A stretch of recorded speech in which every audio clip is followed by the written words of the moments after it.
Welcome to another edition of Atheists Having Cocktails with Christians. I'm sitting here with Klank, industrial artist. So it's going to be a fun episode. Never got to see Klank live, and this is our first time we've really ever had a conversation. But big fan of what you've done over the years and your music and whatnot. So I thought you'd be a fun guy to interview because I'm a big fan of industrial music as well as metal and other forms. But so welcome to the show, man, and let's have a good time. I appreciate you. Thank you for having me. Cheers, mate. Cheers. So what's Klank up to today? What's Klank doing now in the music world? Still recording, still releasing. This month we just hit a 31st anniversary from when Animosity, the very first Klank song, was written on Long Island back in New York. Oh wow. Yeah, we're old. Yeah. Yeah. Yeah. Now, if I remember correctly, you were part of Circle of Dust as well before you did your own stuff, correct? Or yeah, I was the guitar player and I did a lot of administrative stuff behind the scenes, okay. Merchandising and ordering and all that kind of stuff. Yeah. Well, tell me how your musical journey started. Like, how old were you? What kind of music were you into? What led you to doing like the more industrial stuff? Well, it's funny because growing up, I'm the youngest of 6 boys. So all my brothers had different tastes in music. So I have an appreciation from everything from ABBA to Zappa, essentially. Mm-hmm. Of course, my forte is in more of the heavier stuff. Mm-hmm. But I mean, growing up, it was like my brothers were into like doo-wop, Motown, Kansas, Electric Light Orchestra. There was so many different things. My brother Tommy was huge into like Michael Jackson and a lot of the dancier type stuff. So growing up, it was like, I guess I should back it up a little. I grew up in a really kind of psycho strict born again Christian household. My parents were very like, well, if it's not Christian music, you can't have it in the house. Yeah, same here. My cousin Lance was my lifeline. I'd go over to his house and I would sneak Black Sabbath albums home in Striper album covers. And, that's how I found out about King Diamond and all the good bands. Yeah. But I always had to listen to it with like the old school big headphones with the curly wire. Oh, yeah. Because my parents could never hear that because I would never hear the end of it, Oh, yeah. But and I knew Clay because he worked at a bookstore. He was the singer mastermind behind Circle of Dust. And I used to go in there all the time. And because he was the guy that it was a bookstore, but they had like a music department, a small music department. And this guy had his ear to the ground. So even though we were in New York, stuff from all over the country and the world, he would find out from weird fanzines or, back in the day when you used to get like a photocopied 8 or 10 page thing with a bunch of staples in it. And you'd be like, you ordered that cassette for $3 plus shipping and handling. And you hope it showed up. You prayed it showed up. You were hoping it showed up. Mm-hmm. And every day you were like, oh. But when it finally showed up, you were like, So that was, he was a great lifeline to finding out about stuff. He's actually where I first heard about like Ministry and 9 Inch Nails because I had heard of industrial music, hadn't really listened to it, but I was into like, Depeche Mode and stuff growing up. Mm-hmm. But he was the one who showed me, and he's like, dude, listen to this stuff. And it was like, there's heavy guitars. Yeah. I'm like, but there's all these, loops and noises and samples. And when I first got introduced to that style, I was like, man, being into like the heavier stuff, traditional band, drums, guitar, bass, vocals, and you fill up those songs with whatever you think sounds good. Mm-hmm. We fill it out. And then when I got exposed to that, I was like, oh my God, it was like the sky's the limit, man. Like there's hip hop beats, 808s, drum loops, swooshes and swirls and analog keyboards. And dude, it was like a crack fiend getting a fix for the first time. It was like, what is this? And it really opened my eyes to it and the possibilities of it. And down the road, he had did his albums himself and stuff. And he was like, hey, got asked to play some shows and I don't have a band. You feel like playing some shows, going on the road? And I was like, hell yeah. Yeah. How old were you at that time? Yeah. And then that was, it was great for me because it was like I was 23, I think the first time. And then we went away for 32 days I came back with $25 in my pocket, and I was like, "This is what I want to do for the rest of my friggin' life." Like, Yeah. it was like, yeah. Yeah. Uh, and to the, Circle Dust was a springboard for me to the Klank stuff because during during my tenure with Circle of Dust, I was like, I don't want to work on something because Klank was originally going to be kind of like straight death metal-y. I was hearing things in my head, but then Mhm. Circle ended up dissipating in like '95, and Brandon Ebel, who is the owner of Tooth and Nail Records, Mhm. had reached out, and he was like, "Yeah, I heard you were going to do this project, and I heard that one song because we had Animosity was on like two different REX music samplers back in the day. Mhm. It went out. It was it got global traction, and it was funny. I got a record deal, and I didn't even ask or look for one. I didn't shop a demo.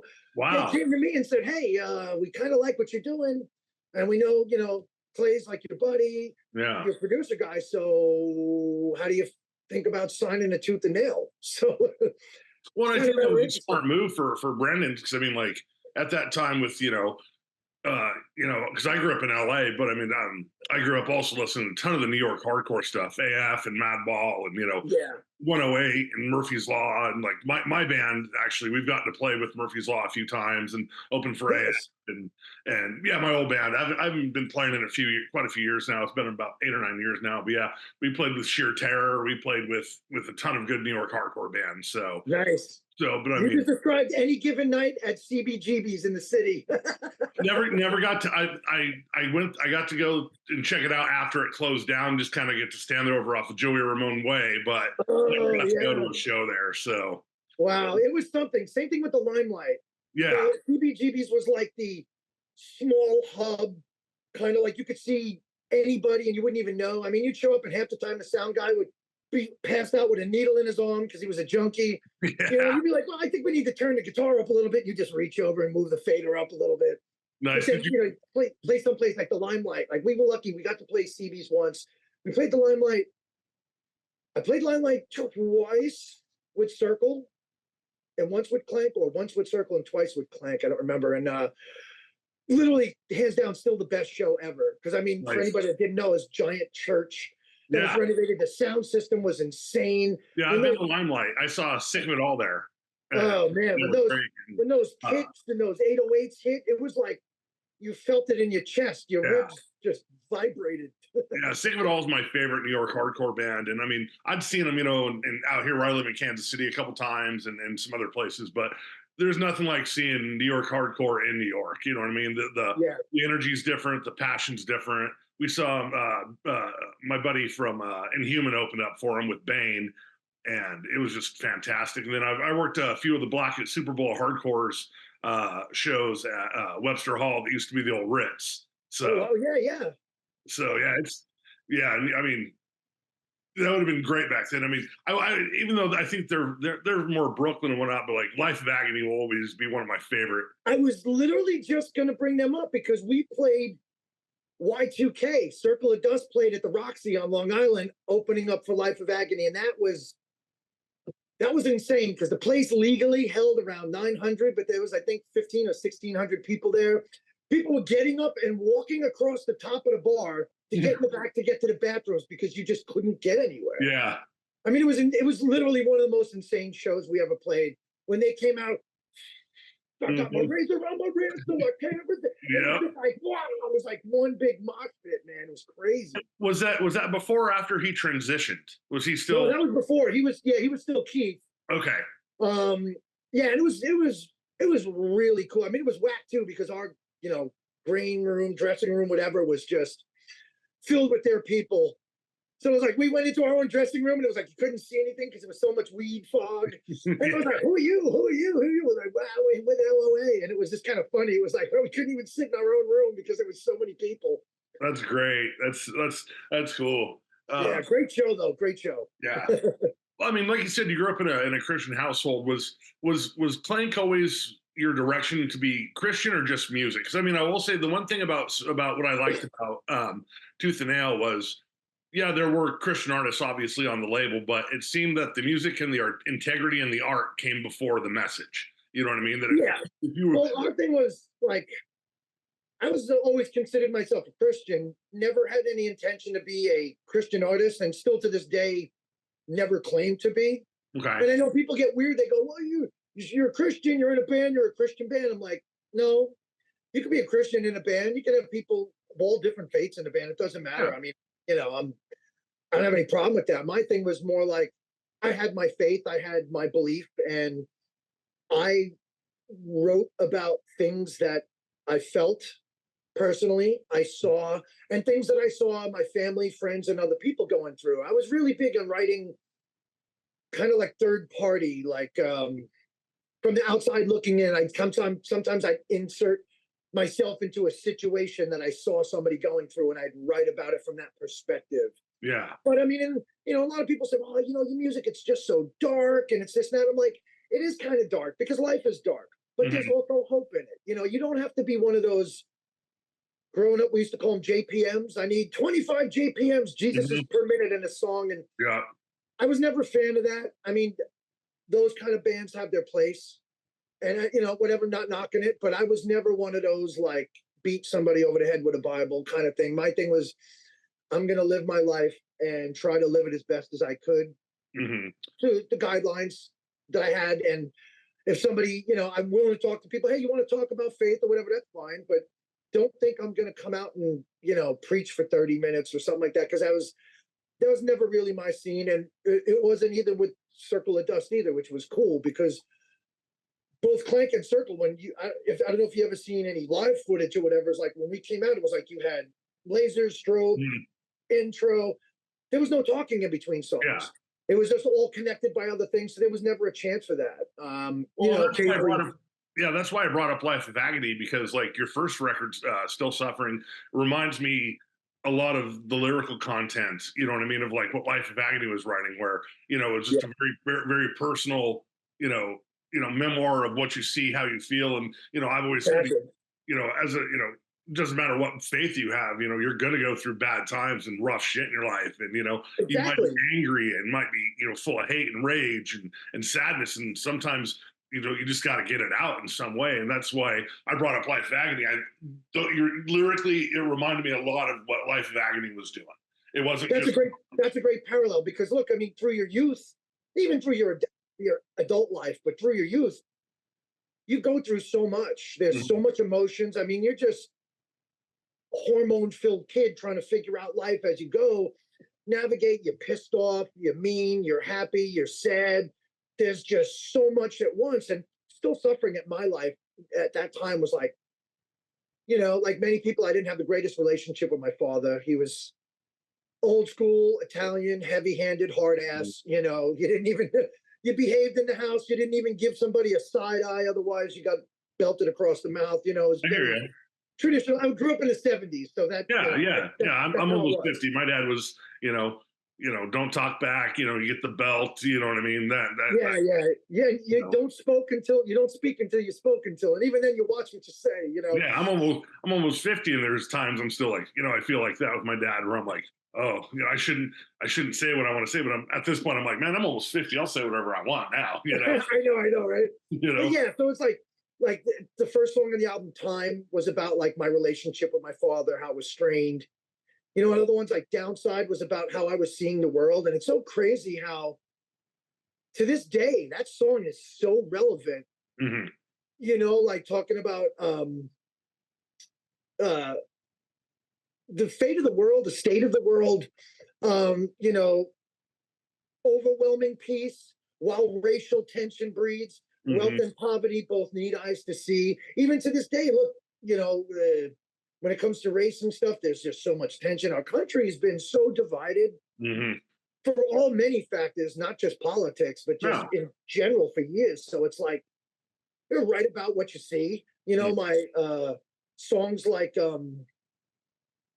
"Disease," about suicide, about, like somebody who's struggling. I struggled many years ago. I went through that whole like, man, I don't know what to do. Yeah.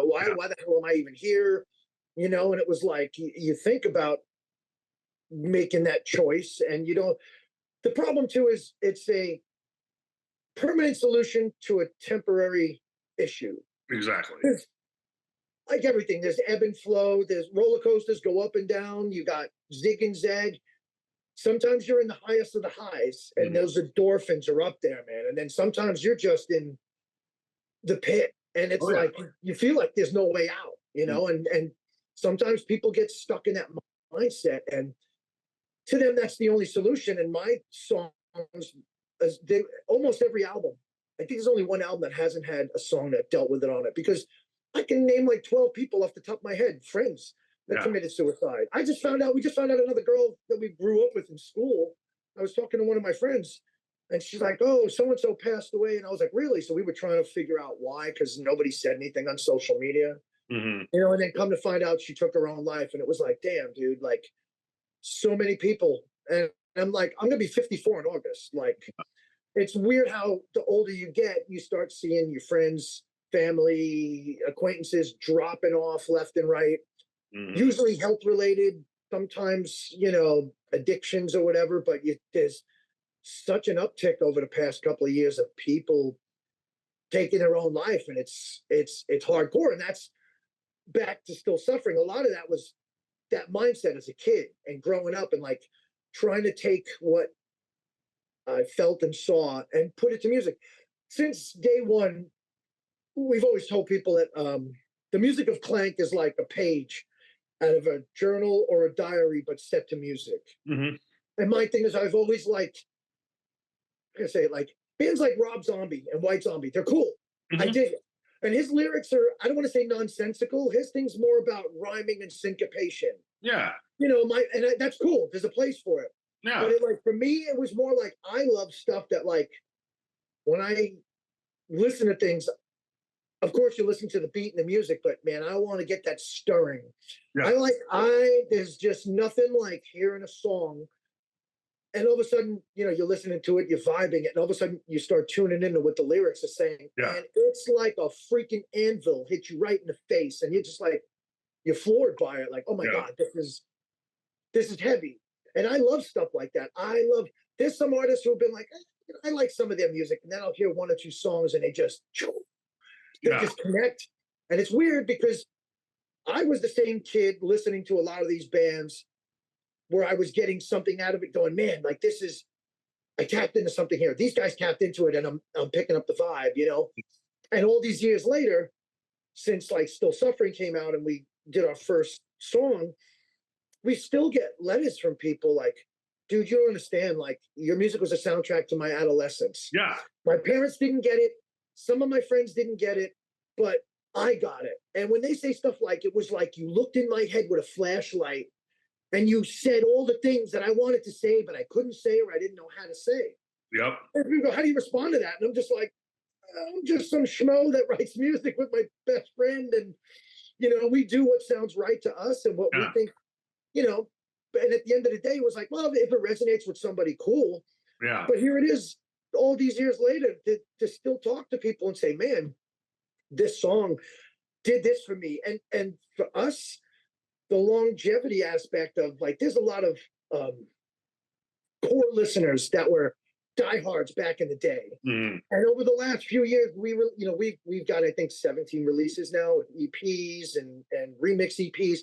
And within the last few years, we put out a 2-volume set separately, Between Unholy and Divine, Volume 1, and Between Unholy and Divine, Volume 2. And there's been so many letters from people saying, dude, my God, the same stuff you did to me with Still Suffering, you're doing to me with this. And one guy was like, man, I'm struggling mentally. I'm in such a bad place. You know, and I moved in 2017, my now ex-wife and I, we left California. I got offered a job, like one of those silver platter jobs. There's, you know, can't take it. Like a job almost too good to be true. It was like the indecent proposal without the indecent proposal. You know what I'm saying? So it was like, nice. I went for this job. It was great. You know, it was good opportunity. And after 3 weeks of being there, my marriage completely melted down. There was problems before we left. We were supposed to get into counseling and stuff. And I was ready to do it. You know, it was a two-way street, but at the end of the day, there was things that went down that were not on my end, and I wasn't happy with it. And totally. I walked away. And so, like my bandmate Pat, my best friend, lives in San Jose. So we would send each other stuff. And I mean, at that point, it was like I was fresh in Texas. And it wasn't a traditional job. The guy was building a recording studio and all this stuff and a videography area. And he said, I'm putting you on payroll. You're basically, it's almost like right now, you're kind of like you're being retired. Like you're going to get a check. There's no office to come into. If there's no work, you don't show up. Go to the gym, walk your dog 10 times a day, do whatever you want to do, which was great. For me, it was gravy, So it was like, I spent a lot of time trying to learn the music programs that Pat had copied for me. Before I left, he set me up with a mini Mac, Ableton Live, all the software.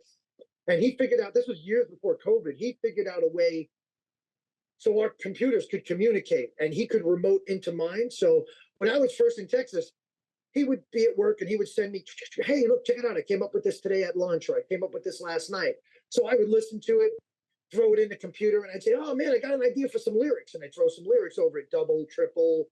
Or I'd say, oh, I got a guitar line idea. And we'd send it back and forth. And when we first started recording what turned out to be Between Unholy and Divine Volume 1, it was like fresh in the heartache of the divorce. And it wasn't like, oh, woe was me, I lost my wife, now I want to kill myself. It was just more like the culmination of all these years of being together, bending over backwards to do everything to save the marriage, only to have infidelity come into place, not on my part, right after we moved. And it nearly killed me, dude. It really nearly killed me.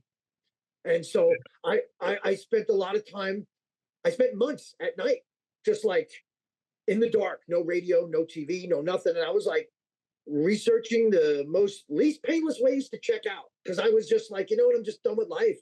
Yeah. And it's crazy because my dog, I had a pit mix named Ellie. She was the one who kind of single-handedly got me through this. Cause when I was always at my worst at night, she would sit on the bed and she'd get on my lap and basically like force herself on me and give me hugs and kisses. And so that time frame, that music, like the song Between Unholy and Divine, was talking about my mental state, trapped inside this sea of endless black, wondering if I can make it back. Will I drown or will I make it this time? Walk the line between unholy and divine. And it was just like, all I was seeing was just darkness. Everything was just horrible. Like I was struggling to see a light, and there's always a light, but sometimes you're just so in the thick of it that you got to kind of hold on to the handicap rails and ride out the storm kind of thing. And a lot of those lyrics, like some dudes wrote and they said, dude, man, you wrote this thing about sitting in the room, same four walls, same everything, like night in, night out, day in, day out. He's like, I was just in this place. And, I wrote, there's a couple of songs. One is Goodbye From Me, and the other one is Never Thought. And they're straight up about the divorce itself. And people were reaching out going, man, I'm going through some mega crap with my wife right now. We're on the outs. It looks like we're splitting. And I came across your album, or I was so stoked. And then all of a sudden I was listening to it in my headphones and these lyrics came on, and dude, it's like you grab me behind the hair and just punch me in my face over and over, because it's hitting me like that. And like I said, 31 years later, when people still have that kind of reaction on something, you create, you're a musician, you create something because you like it, you think it sounds cool to you, and you release it. And then when somebody else taps into it and you go, oh man, dude, like when you talk to some people and they're like kind of shaky, their hair's, kind of standing up, and they're like, dude, you don't understand what this means to me, this song. And it's like, it's crazy because you can write a song and you can mean, for you, it meant this. They'll say, oh, I know this song is supposed to mean that, that, that, that, that. And you're like, you don't tell them no, because in your mind, you're like, that's not even close to what it meant to me. But if that's what it means to you, and it made this kind of impact. Well, I think industrial has a certain undertone for certain kinds of people that need that dark tone, that dark, because life is not always sunshine and flowers and going to the beach and surfing, because I grew up near LA. So, I mean, I grew up, around, a lot of the surfer guys and whatnot, but I was a pissed off punk rocker metalhead, Yeah. Suicidal will always be my favorite band because they're just legit gangsters that could play thrash. You know what I mean? And still kick the shit out of you. You know what I mean? Going out Yeah. to Venice, man, you'd see all the Venice, the suicidal crews and whatnot rolling around, and you knew you didn't want to get fucked around with those guys. But and when I found industrial was like for me, like I heard Nine Inch Nails. I've never been a huge fan. I appreciate what they do. It's just not my thing. But when I heard Yeah. Ministry took it to the next level to me. Yeah. Not Psalm 69, the one right before that. I think that's The mind is a terrible thing to yes, take. yes, and how brooding and dark and just and I'm not going to say the word evil because I don't believe in evil or that kind of essence when it comes like demonic stuff or anything like that. Yeah. It's had its dark. Yeah, it's just dark, Yeah. And I was a young pissed off guy that was angry at the world, and I had no real reason to be angry. Just I think there are just some people have different demeanors, and we have different attitudes about things, and and just industrial hit me, and like when I heard Godflesh too, Godflesh was just just brutal. When you got done listening to a Godflesh record, you just felt like you just got the shit kicked out of you. And especially because that was like 48 minutes, and it was only 3 or 4 songs because they were so long. Exactly. That was like sludge before sludge was even a thing. Exactly. It was just so slow and Well, let me ask you this. You're talking about, the dark times and whatnot. And, I'm not trying to throw anybody under the bus, but I mean, your creativity and your music, I think is what it sounded like more brought you out of your darkness and your place in the light. I mean, like for a lot of people, they'd be, praying to God, like, Jesus, get me out of here, get me out of here. And so, I mean, where were you? Where was your mindset on that with Christ? Were you just like had nothing to do with it, or was it just like this is something I know I have to go through, and He can't help me?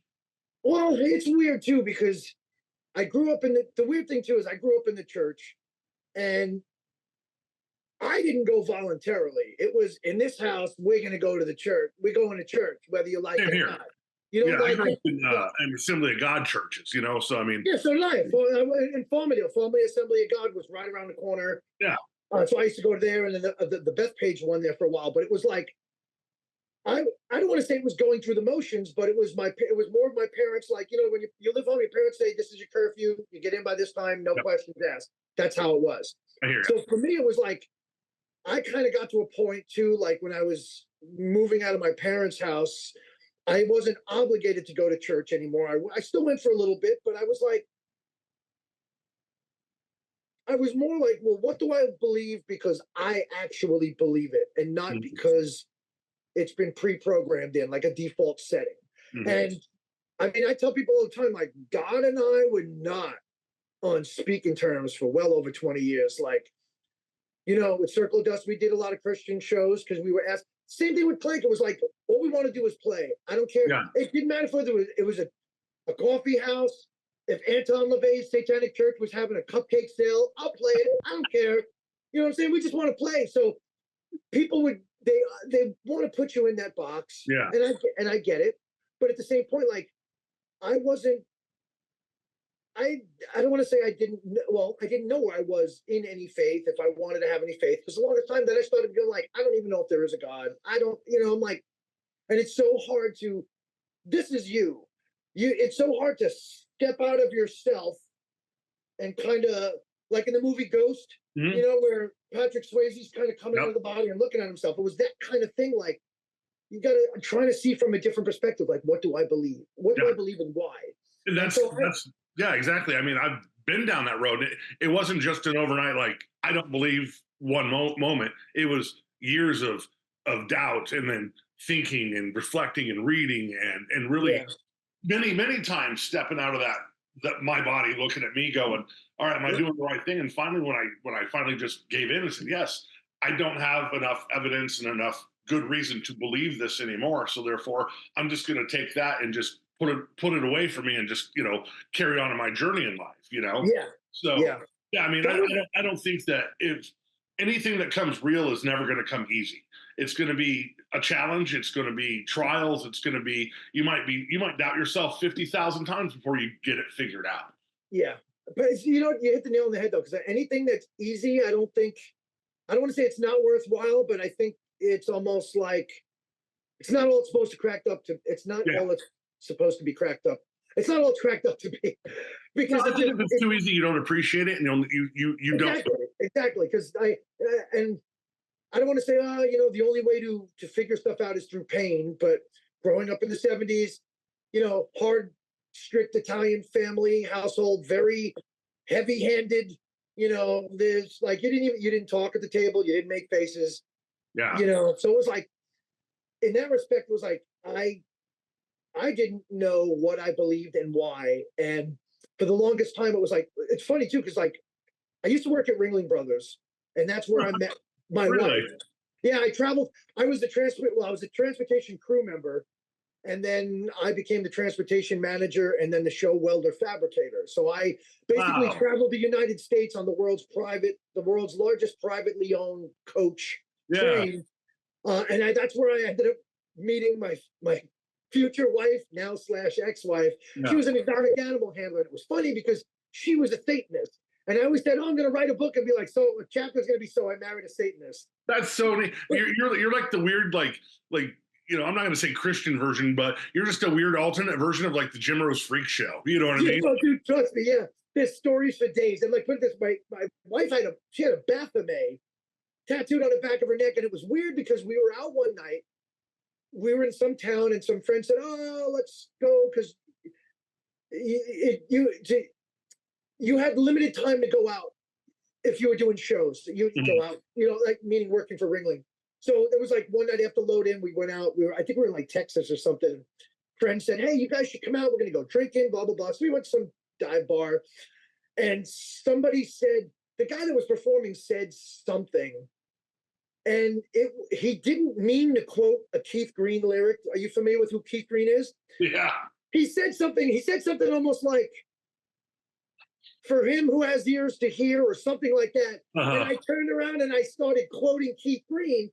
And the woman I was with turned around and she started quoting it. We looked at each other and went, whoa. She goes, what do you know about Keith Green? I'm like, well, what the freak do you know about Keith Green? And she's like, I'm a recovering Christian. I grew up with that. And I was like, no crap, me too. Yeah. And we had this, and it was weird how the Satanist and the person who wanted nothing to do with God, religion, Jesus, or anything found common ground in a Keith Green lyric that wasn't even meant to be a Keith Green lyric. It was somebody just talking crap from the stage. And so that ended up us talking, and it was funny because then we send Keith Green related stuff back and forth. Just, funny pictures of like, him and his wife making the sign of the cross, or having like the goat on the sheep on the back, and the sheep on the shoulder. Yeah. So it was cool. And so years later, we ended up hooking up and getting married, and we're married for 7 years at this point, and no thought of church. We never really talked about it. Even when we got married, we told the pastor guy, the preacher, we said, no, don't mention God. We don't want any, before man and God. We were just very adamant about it because we're like, I just didn't want it. And one day she says to me, because after we had compared notes over the years, she was like, do you ever kind of miss the fellowship? I said, what fellowship? She goes, remember when you go to church, you hang out, you sing, you greet each other, and especially if you had cool friends, you talk, you go over music and this and that. And she goes, do you ever miss that, the kind of the brotherhood, sisterhood, the camaraderie? And I said, yeah, once in a while, and then a couple of weeks later, she said, I was thinking I might, because we were living up in the mountains in a place called Brookdale in Santa Cruz County. And she said, I was kind of thinking maybe one Sunday, I don't know, maybe I'll go visit one of these churches just to check it out. She was joking. She goes, I hope I don't, spontaneous like combust when I walk through the door. Yeah. And so it was like, she goes, you don't have to go or anything. I said, well, maybe I'll go. So we went one weekend, and it was, this is kind of cool. Then we went to a different church on another weekend, and then another one. We went to, I think, 4 or 5 churches. And it was really weird because the last church, the second to last church we went to, wasn't that far away. And we were going in, and I just remember like there was a greeter guy. He was an older gentleman. And he was holding open the door for us to go in. And so I let my wife go first. And I thought he was eyeing her weird. Hmm. I mean, she was really tall, legs for days, blonde hair, her ass crack. She's a very good looking woman. And Yeah. I got weirded out by the side, like, and I was like, oh, why are you looking at her like she's a bologna sandwich? Like, Yeah. like, No, you know, pissed me off. So it kind of irritated me. So then after that, you know, we didn't really like the vibe of that church at all.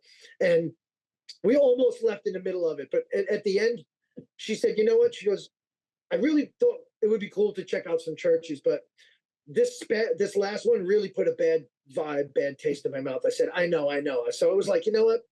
Maybe we're not gonna visit this anymore. And my buddy Brent was in a band called Left Out, and years back I used to tour with him, and I met him through a good friend Brian Gray.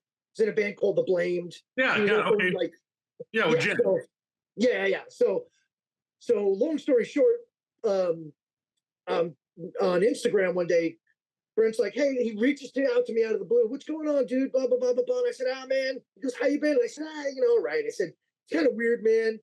And I'm not one to talk religion, Jesus, or anything. And I said, you know, it's kind of weird. My wife and I were kind of bounced around, went to some of these churches. And the crazy thing I come to find out was he lived 10 minutes down the road from me.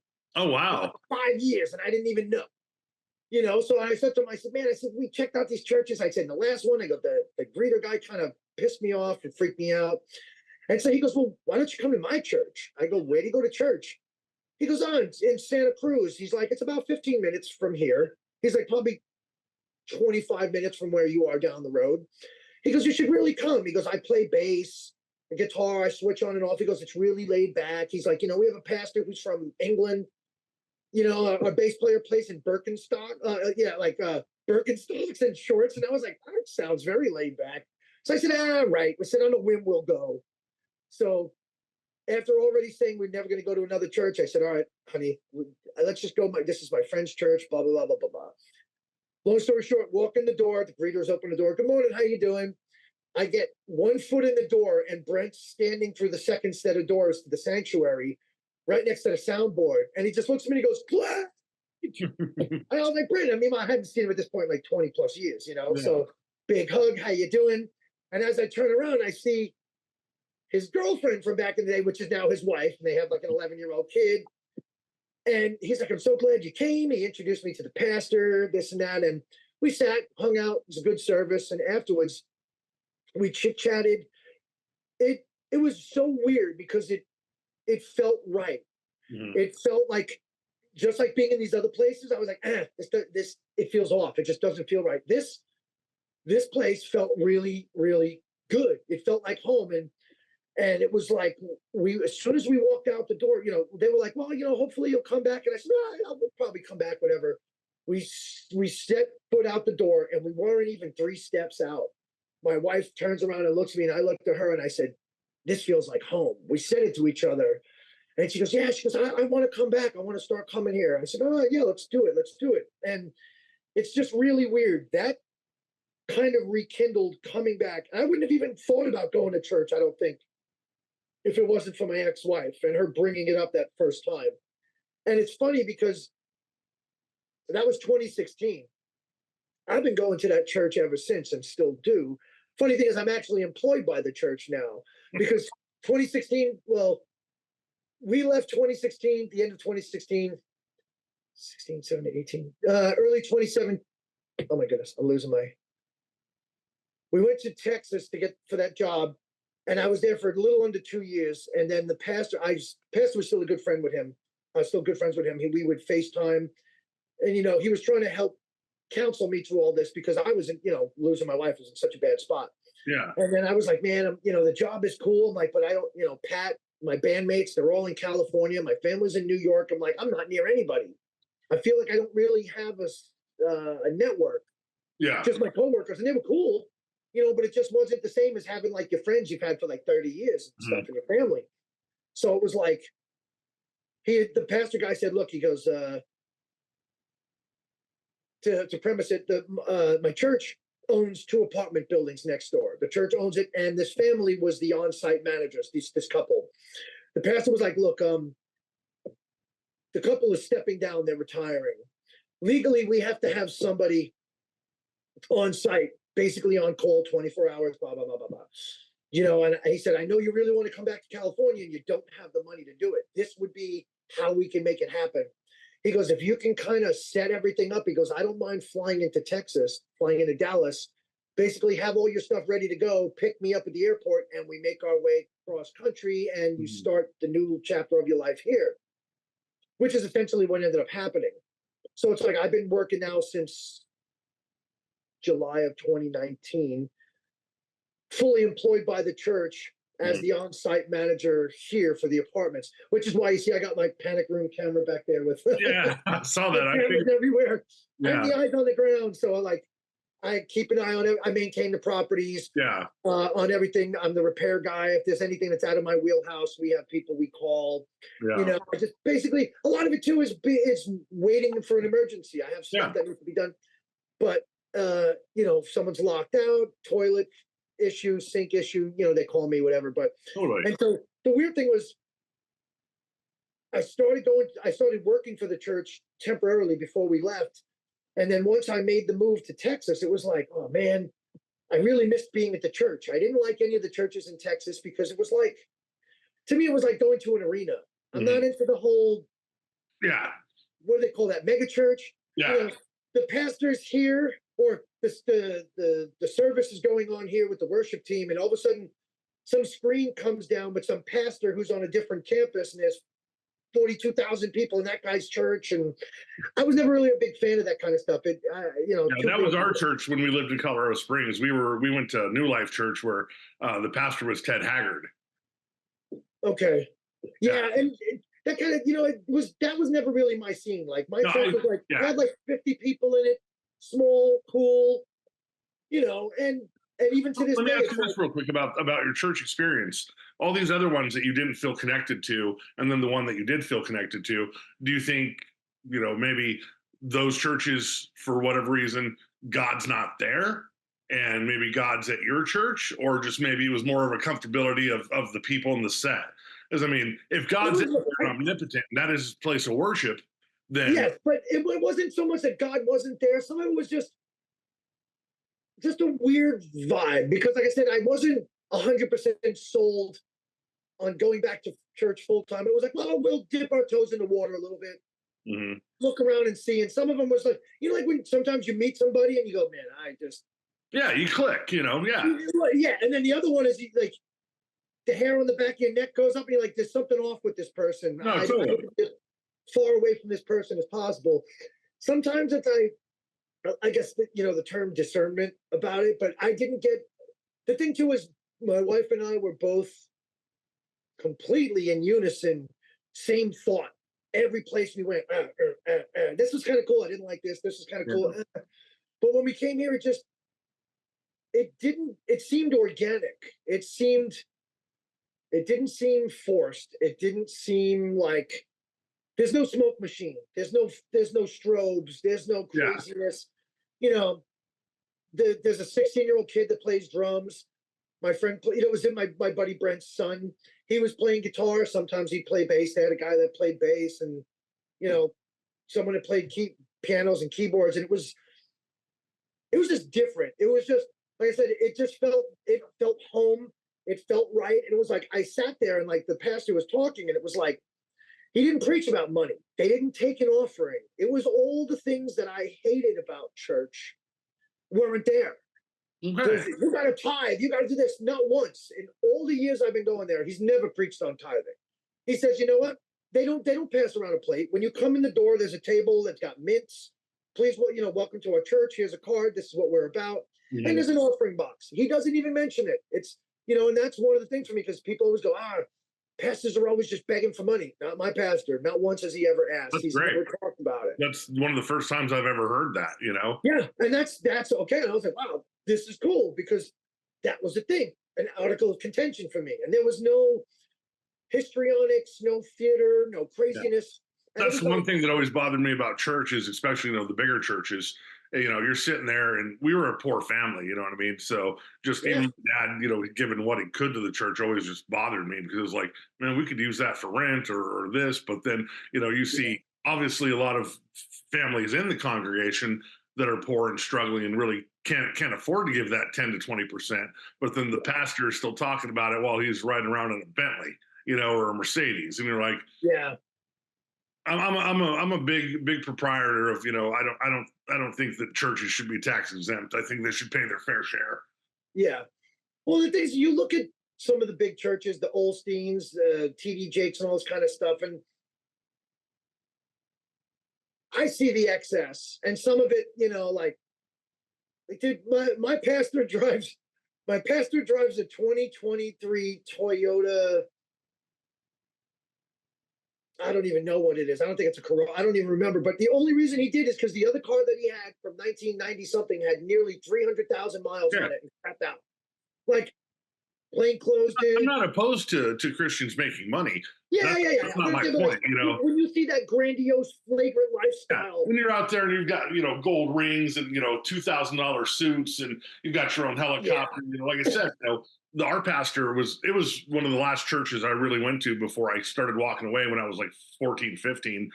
He was the pastor that was in the mid 2000s that got busted in Denver, Colorado with the prostitutes, the male prostitutes. And he was at the time, he was the leader of the National Evangelical, Association, which had like 500,000 members. He worked directly with George W. Bush when he was president. I mean, he was a big deal, and he was one of those, very, very anti-homosexual preachers that, do as I say, but not as I do. And then he got busted having affairs with male escorts. See, that kind of stuff is like you see that kind of stuff, and it's easy to poke fun at. Like, look at the Bakers, the Swaggarts, all that stuff through like the 90s, the 80s and 90s, all that stuff. And my thing too is like, it's so easy to poke fun at things, and so I try not to. Sometimes it's like, some things are just, come on, man, this is a joke on a silver platter. Like, how can you not address it? Or you say, but like, for me, it's like, look.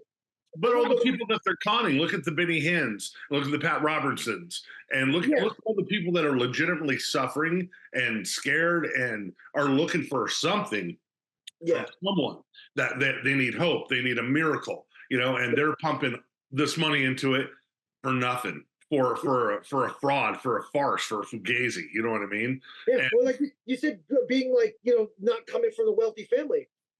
I'm more than familiar with powdered milk and government cheese growing up. Right. You know what I'm saying? And like, to see, like, my father would send money to the PTL Club and 700 Club. He'd get like anointed prayer rags and all this stuff. And I'm like, man, my father used to work in the South Tower of the Twin Towers. Oh, wow. And, he got out on a medical because he had heart issues, and basically what happened is blood vessels in his eye popped. So about a year before 9/11, he had to permanently leave work. And every couple of months, my brother Jamie and I would go into work with my father on a Saturday. So we knew all his coworkers. Yeah. And it's crazy that they're all dead. They're all gone. But like, if this didn't happen to my father, he would have been dead too. But the whole thing was like, he wasn't working. So it was like we were scrambling, like, and the church, the Assembly of God Church we were going to in Farmingdale around the corner. They used to go every Saturday to the Hostess outlet, because the Hostess outlet would give like Thomas English muffins, the old stuff, and stuff. So that's how we survived. Like, we went from, we used to have London broil, we used to have chicken cutlet, we used to have all the fixins, and then for a while it was like Thomas English muffins every day. Sunday was garlic bread. Mondays it was mini pizzas. Tuesdays it was, you know what I'm saying? Like, it was lean. We never went without, but it was exactly. And it's funny too, because even now with the church here, like every Saturday they call it Manna Ministries, and we're going on like 14 years now. They basically, what they do is two guys would cook in the church, because in the church kitchen is like a full industrial kitchen. Nice. Take one van with like 10 people to go out. And then the other guys would come with the box truck, which I was doing with the pastor, set up like 30, 40 chairs, set up tables. And then COVID hit. And then it was like, well, they said, well, you can't do this anymore. Well, what do you mean? Well, there's no way to do this safely, so no one's allowed to feed anybody. So we're like, dude, these people, they come every week and they're like, this is the only hot meal I get, or this is the only nourishment I get.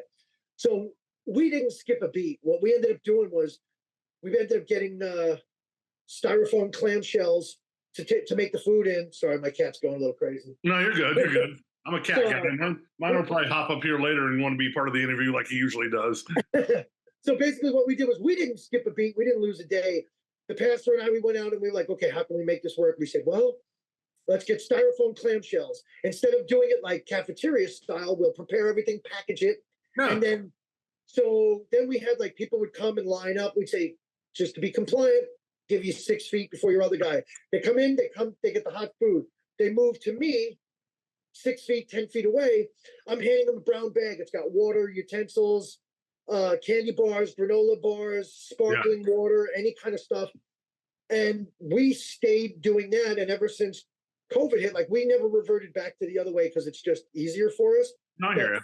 As part of my job, now it's like during COVID, I was going 6 days a week with my dog, picking up from the local Whole Foods, every day of the week except for Sundays. And we would go down, down by River Street. It's like tent city, hundreds of tents. It's like The Walking Dead down there with just homeless, drug addicts, alcoholics, people that are just really in need. Sometimes they don't necessarily want help. So I said, it's not my place to judge. So we were getting all this food. Dude, we were getting like $200, $300 a day in sushi. I was going out and handing out sushi, chicken wraps, all kinds of stuff with my dog. And it was funny because then it got to the point where they started to know the church pickup by like the third day. They'd be like, yo, church guy is here, church guy is here. And then they would all come out. Here you go, here you go, here you go. And we still, to this point, like, they scaled back the donations at the grocery store. So now I go Wednesday, Thursday, Friday, Saturday. But still, it's like, that was one of the things when I wasn't in church and when I was in Texas, I missed the fact that I used to go out with the church and feed. I enjoyed it. Yeah. Because it was like a look at me thing. It was like, I liked giving back. I liked hearing people. Because obviously you're a decent human being. You know what I mean? And it was like, you know what? You're not holding anything over anybody's head. This isn't like sometimes when you go to those meetings and they go, well, you can eat, but you got to listen to a 90-minute sermon first. Yeah. There's none of that. There's no strings attached with my church. You know what? It's every Sunday when the pastor dismisses the service, he goes, all right, now, what are we going to do this week? Go out and be Jesus. Be Jesus to people.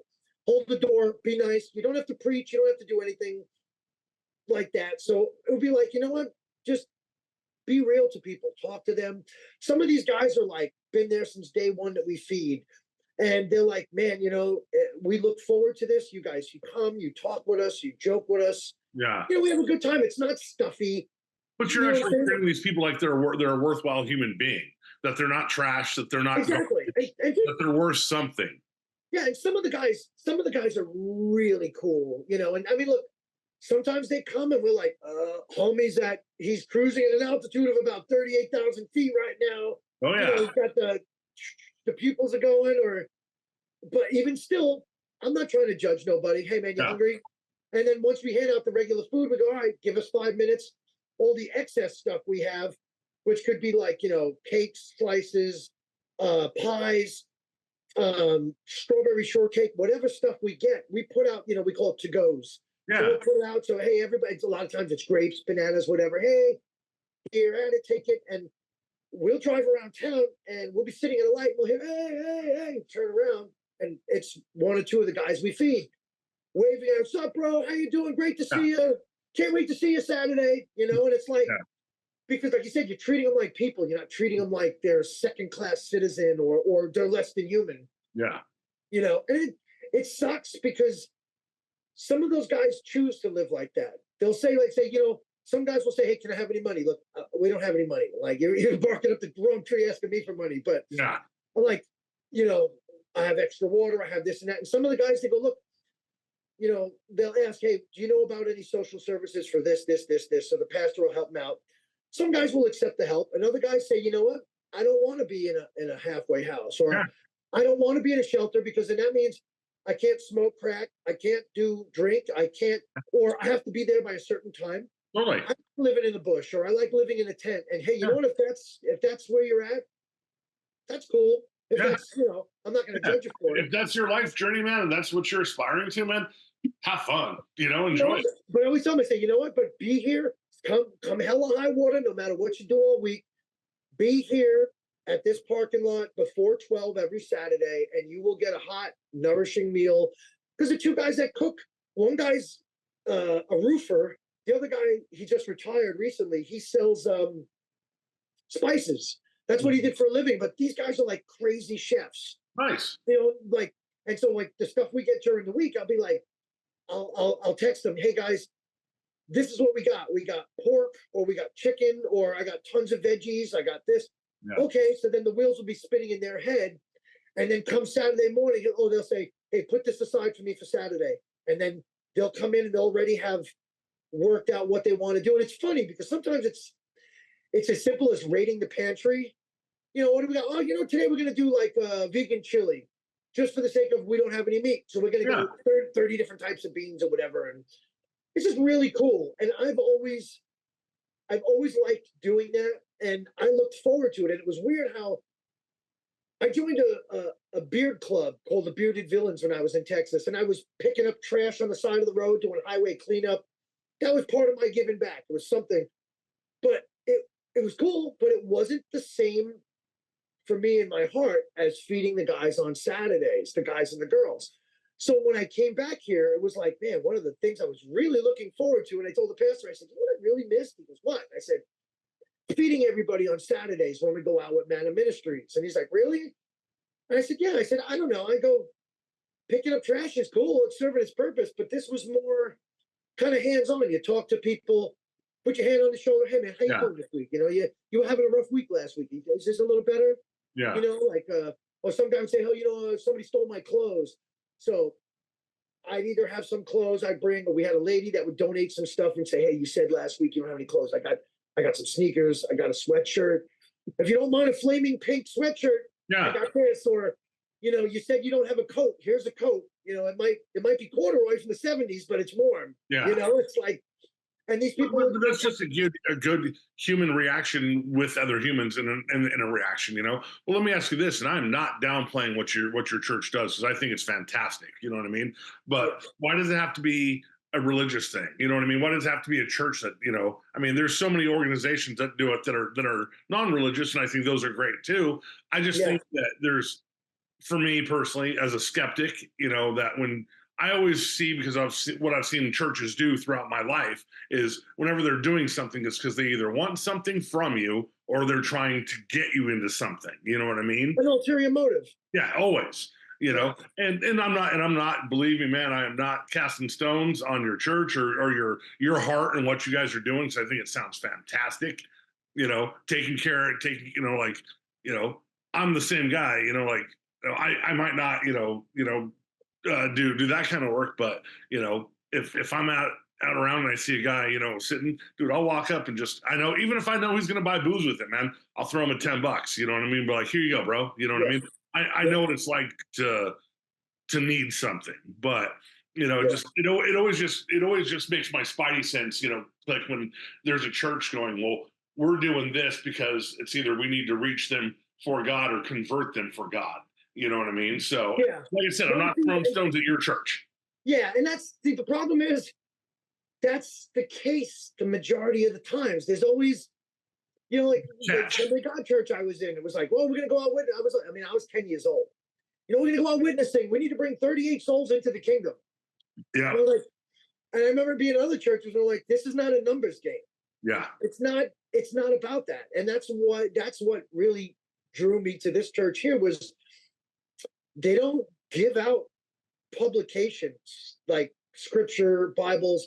I mean, we have those little daily bread things in a box in a van. If you want one, you ask. You don't get them, But to see so many other churches, like you said, that there's something else at play. It's their ends to some kind of means. Yeah, and it's a shame because you could do so much, especially the bigger churches. If you have all.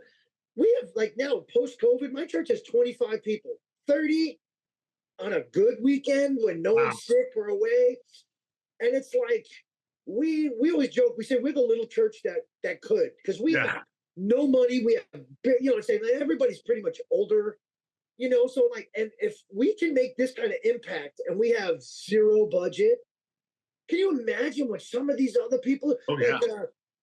I don't want not to bash Olstein or whatever, but if you've got No, bash him. That guy's a piece of shit. Bash him. you could put 10 vans or box trucks out a weekend and just go to the strategic spots and be like, he could feed come on, no yeah. questions asked, just get your food, get your plate, and yeah, that's it. You don't have, there doesn't have to be any, there doesn't have to be any. No, Olstein won't do it because they're not fancy enough to come to the mega church and give him money.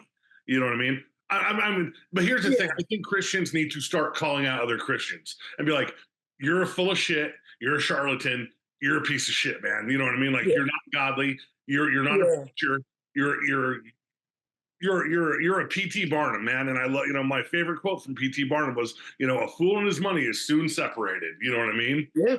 I mean, these people, they're not godly in any way, man. They are about the cash. They are about. Yeah. And you can see it. You can see it. I don't care what anybody says. When you look at people like, what's the dude with the freaking demon eyes? The guy that owns like the Gulf Streams, Kenneth Copeland. Oh, Copeland, yeah. Oh, dude, that to me, like, I think that is the most close you could come to manifested thing that's that's not I don't want to say evil, but it's just you look in that guy's eyes and you look at a dog and you go, oh man, this dog has soul. Yeah, so much soul. Yeah, that guy has money signs. That's all he sees. He's shell, man. There's no humanity in him. There's no compassion. There's no love. You know what I mean? Yeah, it's just black. There's nothing in it. They're hollow. Yeah. I agree 100%. You talk about calling out Christians. That's the kind, especially growing up being a New Yorker, it's like you speak your mind. You have a tendency to speak your mind, and a lot of people outside of New York don't like that. Yeah. So it's like I was called all those things because I was calling other people out on their bull crap. Yeah. And then it was like, well, you're the charlatan, you're the heretic, because how dare you question me? And I'm like, well, you know what? If you want to get biblical with it, you're supposed to put your people in check and ask them. So like, well, what are your intentions with this? And like, well, it's more like, peasant. Jesus went to the money lenders and destroyed their shit and called them out. You know what I mean? Like, I think everybody should be accountable from the person picking up trash at the church all the way to the pastor and the board. You know what I mean? Yep. That's the thing. Yep. If your church has to have a board of directors, you are no longer a church. You're a business. You know what I mean? Yep. And if business is good, then pay your fucking taxes. Yeah. It's weird. It's crazy because, like I said, I went through a whole phase too. Like, especially like when I said God and I weren't on speaking terms, and I was like, I don't think, and I was like, I only went to churches for weddings and funerals because that's where my mind was at, and I was just like, I was uncomfortable, wasn't feeling it, and then I'd see other stuff going on in the world. I'd say, well, okay, I was in the church looking at this growing up. Now that I'm separated from it, you're seeing it in a different light, like a totally different light. It's like something that was so familiar to you, like when you don't have it anymore or you walk away from it. It's really weird. Like, what was it the TV show How I Met Your Mother?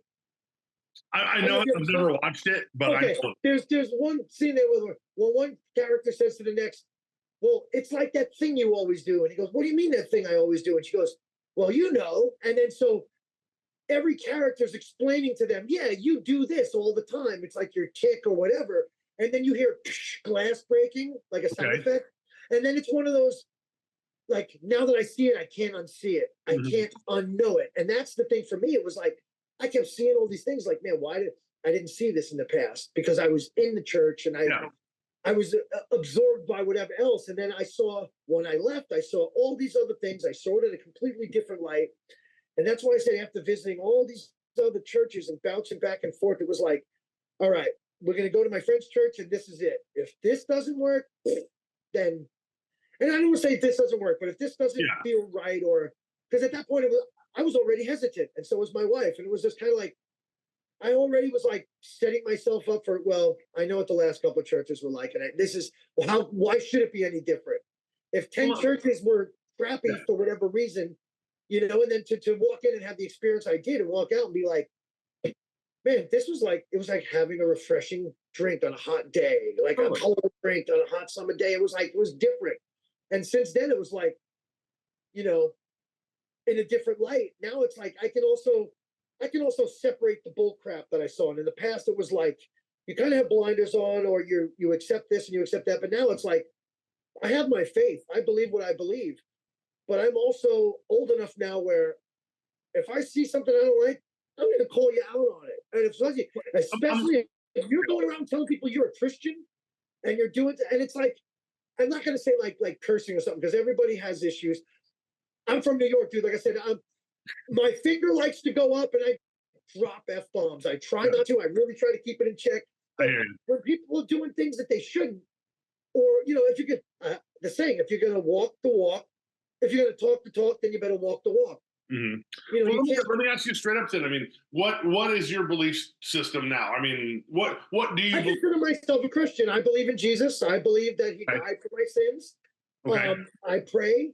I do read the Bible, probably not as much as my pastor would like, but I came to a point where it's different. Like I said, when somebody's not forcing something down your throat, where I spent all those years where like I didn't want to have anything to do with it. And then after a while coming to the church, it was like things just kind of seemed to click because everybody has a past.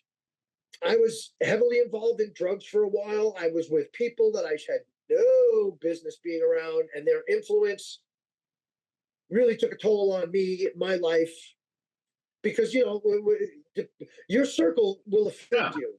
Definitely. You know what I'm saying? So it's like I had a lot of things in my life that weren't right, and little by little, I was chipped. I'm not going to do this. Chip this away. Chip this way. I'm not partying anymore. I'm not doing this. I'm not doing that. And then it was like I got to a point where it was like things in my life started to kind of line up better. I was feeling better about myself, and I was like, I think I'm gonna pray. And I wasn't feeling that like you gotta pray, like being in the household. Like it was more, I was now doing these type things because I wanted to, and nobody was forcing me or telling me, well, you're in this house now, you have to do this. And it was like it was weirder for me because I was so used to this is what we do in this house, and if you don't like it, go elsewhere. But while you're under my roof, this is what you're going to do. So it was like weird. I'm like, wow, all these years later, I'm under my own roof. I'm going to church. Well, and it seems very, very, it's a very common tale where you have very heavy-handed, extreme Christian parents, that raise Christian kids. And once they're able to get out on their own, they go wild. You know what I mean? They go completely 180 the other way. Yeah. Or even, I think a lot of those kids, still stay, the Sunday fakers that'll still go to church on Sunday, but Saturday night they're out doing whatever, you know what I mean? And throughout the week, they're doing whatever their life lets them do, but they're too afraid. And I think a lot of people, and not discrediting your journey, I think there's a lot of people, like I said, there are moments I miss, like you said, the fellowship of church, of having my friends and whatnot, and going to youth group. The one time a year is this time of year I miss church on Christmas Eve. Our family would get dressed up and we'd go to the 6 o'clock service and sing candlelight service. the candlelight and sing, and hear the good words for 30 minutes, and then the church would have like the old ladies would make cookies and cakes, and and man, you hang out and you talk and you have a good time. It's Christmas Eve, you go home, you have some fun at home. This is the time of year I don't miss church, but I miss that interaction and that aspect of it. Yeah, that ritual that we had as a family, like this was fun. And I had a lot of great memories as a kid, but me looking back at it now, it's really not because of that. It's because it's Christmas. I'm a kid. I'm gonna get presents tomorrow. You know what I mean? This is something we had to endure to get to the next level. It was like the ladder to get to where you needed to be. So I totally understand the need of friendship and fellowship and connection with people. I mean, I think I know I'm a much better person now that I'm not a Christian. that I've walked away from it, where I'm able to see people just for people and what they are, and not have to judge them on criteria based on Bronze Age beliefs or by what. What do you say that, man? Because I know a lot of people that that sentence is true for them. They're like, since I stepped out of all that, I feel I'm a better person. And I've seen people where like, I think it was also partly the church that they were in and the damage that it did. Oh, definitely. You The know, church hurts, man. I'm not all churches, but I'm not going to say just Christianity. I'm talking Catholicism. Oh Any fundamentalism is going to hurt. You know what I mean? Yeah. And that's even including even if you're not a Christian. I mean, if you're a crazy fundamentalist when it comes to only making money, and putting everything aside and only focusing on one thing, any extreme in any level is going to be damaging, whether spiritual or here or earthly. Yes, absolutely. Yeah. If you're too much into drugs or cars or women or sex or any vice can be your downfall. It doesn't have to just be a spiritual. Yeah, exactly. Most people think addiction only comes to like drugs, alcohol, or substances, but money, sex, fame, chasing the paper, the clout, all that is it's the same church, different pew. Yeah. I mean, I had to get over that in my life. I mean, I live in Kansas City, where I played in pretty not famous but very well known bands here in this town. And dude, I could go to any bar. We have an area called Westport with all the bars and people play. Dude, I knew all the cops that worked there. I knew all the bartenders. I never paid to go to a show. Always got drink spot for me. And then when that's gone and that's no longer there, and then you go back to it and you look and nobody knows who the fuck you are, and you're paying to get in. You're like, oh man, I had great times there. But honestly, that a lot of my downfall was my ego. You know what I mean? I have to be this important or I'm not worth anything. Or now I stay home and I'm with my wife and my kids and I do my show and I run a business and I actually have more peace now because I'm just being a normal human being at this point in time than trying to live up to something biblically or socially. Yeah. And it's weird when you come to that threshold where, like you said, you got a wife, family, business, kids. It's weird because, like, for me, for so long, it was tour, music, always out. I mean, that's how I met Pat, my best friend who's in Klank. Yeah. I was always giving out Circle of Dust flyers 4 or 5 nights a week on Long Island, and he was in a thrash band called Toxic Shock. He was giving out flyers. We kept running into each other. And it was like, all right, this is almost like fate. I talked to this dude, like, what's up? Yeah. And we started comparing notes, and it was like, oh man, we were out canvassing for our bands and stuff, and that's always been the grind. I mean, it still is, as far as like he's married, he's got kids and stuff. We still record and stuff, but you also get to a point where I think the older you get, you also see what you really value most. Like one of my friends, John, used to say, dude, he goes, you don't stop. I go, what do you mean? He goes, every time I see you, he goes, you're in a state of perpetual motion. Mm-hmm. He goes, if I see you, it's always in passing. I got to get here. I got to get here. I got to go to the printers. I got to get my flyers. I got to go here. I got 3 to clubs. Blah, blah, blah, blah, blah.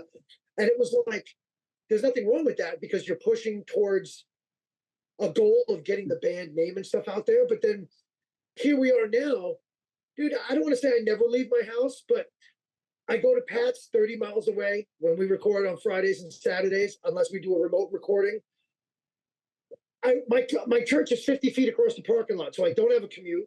I live 3 blocks from the water, so my favorite restaurant is down there, and me and my dog would go down there. That's, aside from what I do with work and getting the food donations, I don't go anywhere. The last show I went to was December of 2017, and it was Living Sacrifice in Dallas, and I jumped up on stage to sing my favorite song with them because Bruce called me up on stage, and that was the last show I went to.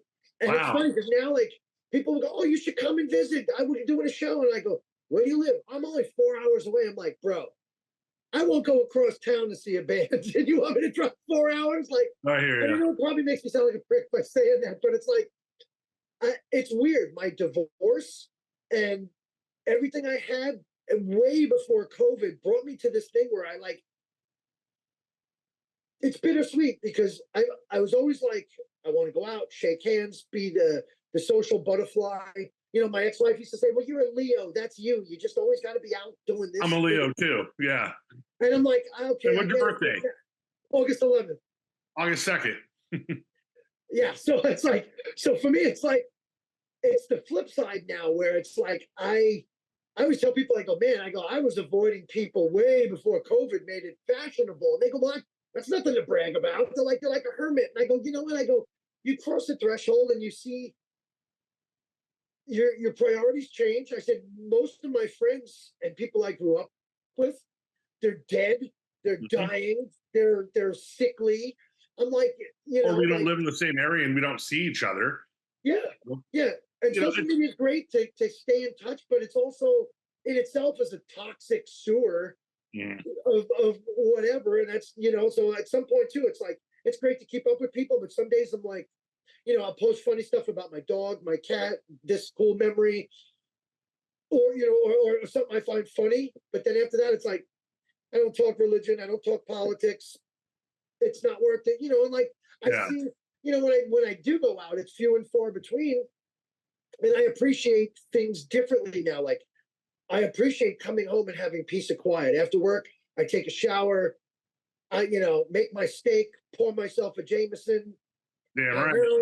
And then it's like, I chill with the cat. I'm a big stand-up comedy freak. So dude, it's funny because when we lived in San Jose, my ex-wife and I, we practically lived at the Improv. Nice. 2 to 3 times a month. It got to the point where we'd go to see all my friends, and one of my good buddies was an MC there.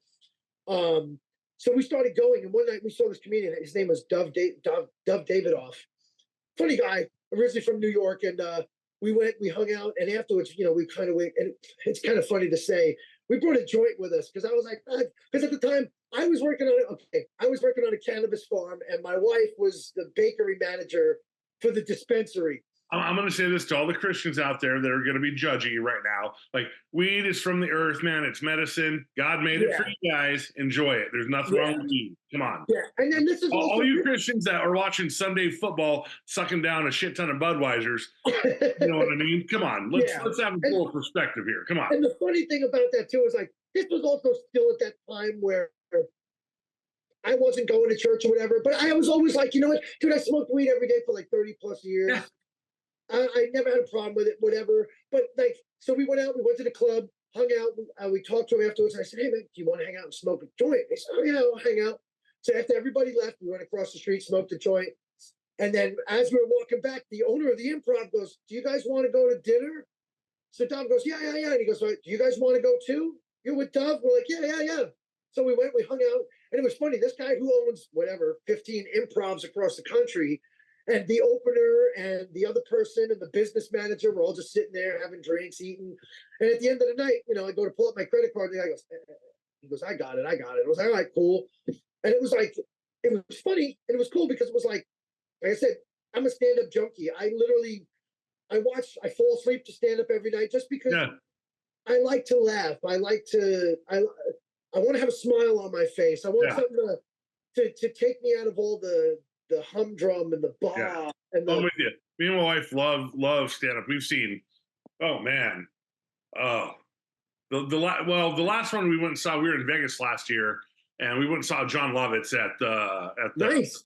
No, it wasn't good. It was horrible. He wasn't funny at all. All he did was talk shit on transgendered people and talk shit on Caitlyn Jenner, and did one funny, like, honestly, if we would have been like in the first like 2 rows, I would have gotten up and walked out. Not because I disagreed with what he was saying, but 2, I don't care if you're talking anything I disagree with, as long as it's funny, I'll give you the benefit of the doubt. It wasn't funny. But we've seen, we saw Seinfeld in Vegas the year before that.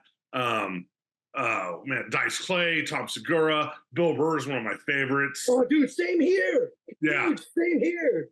And he's on my bucket list because I've seen Chris Titus. Yeah. We've seen David Allen Greer. Oh, nice. We saw Chappelle. We saw Fluffy. Yeah.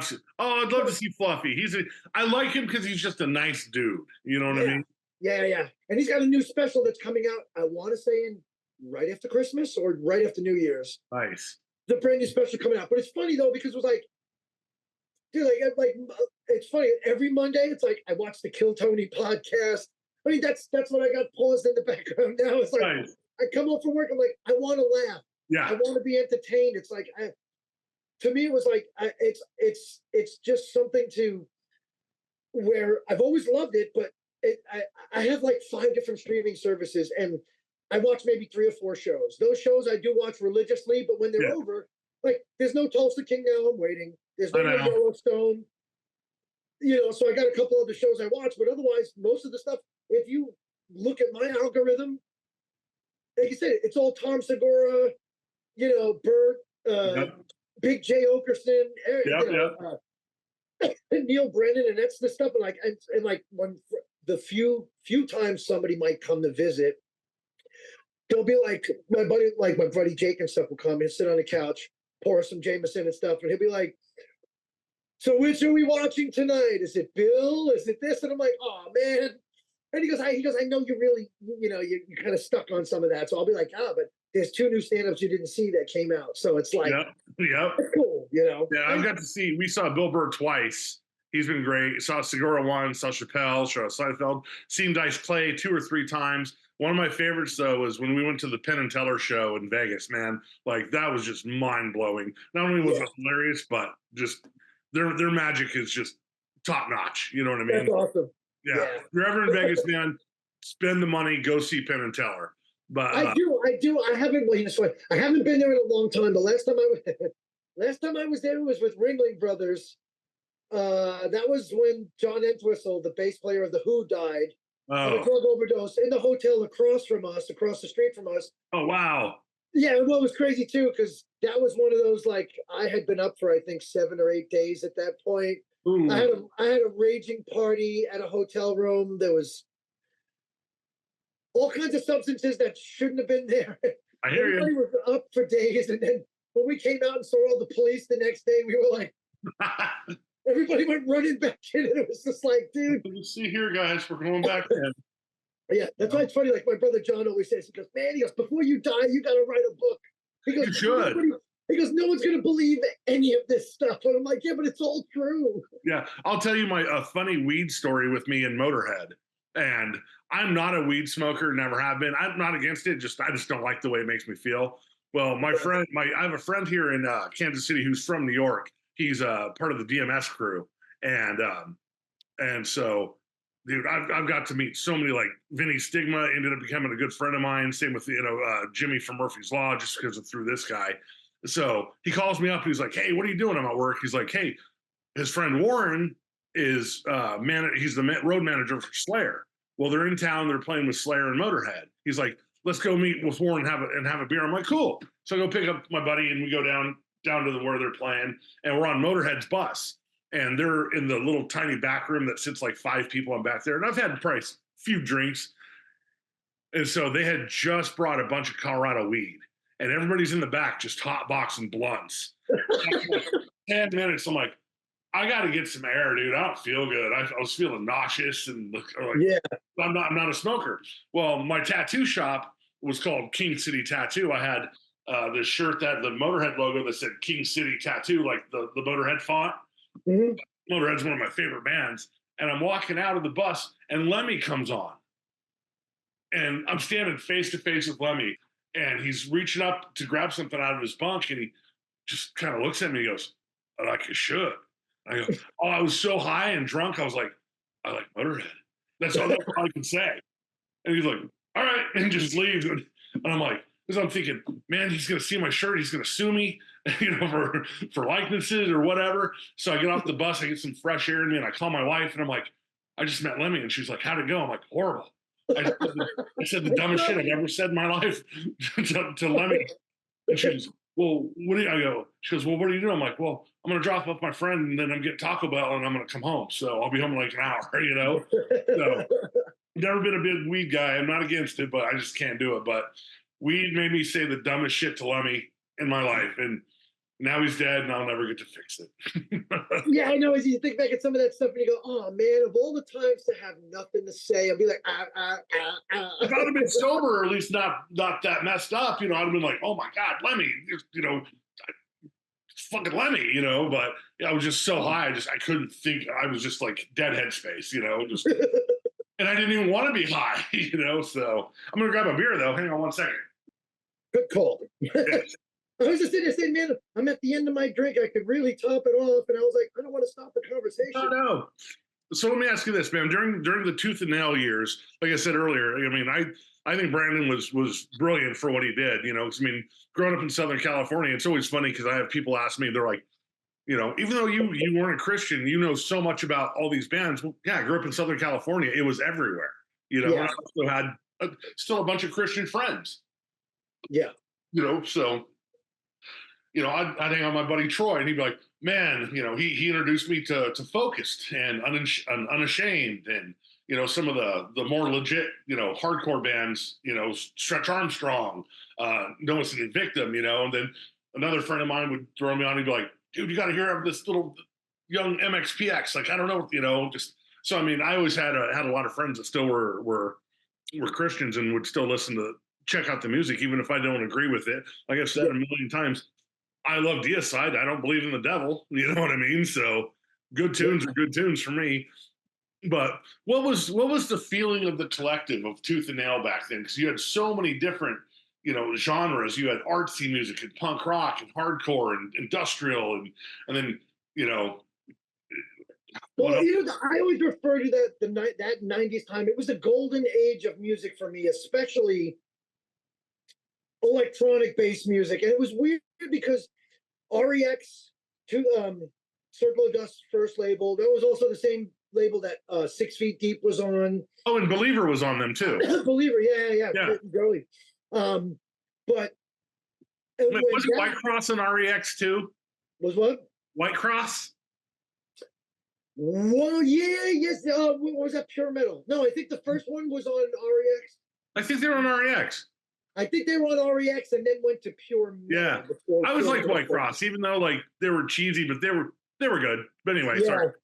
But it was like that time frame was weird because we had Circle of Dust, and then like the shoot offs. We had like Argyle Park. Argyle Park was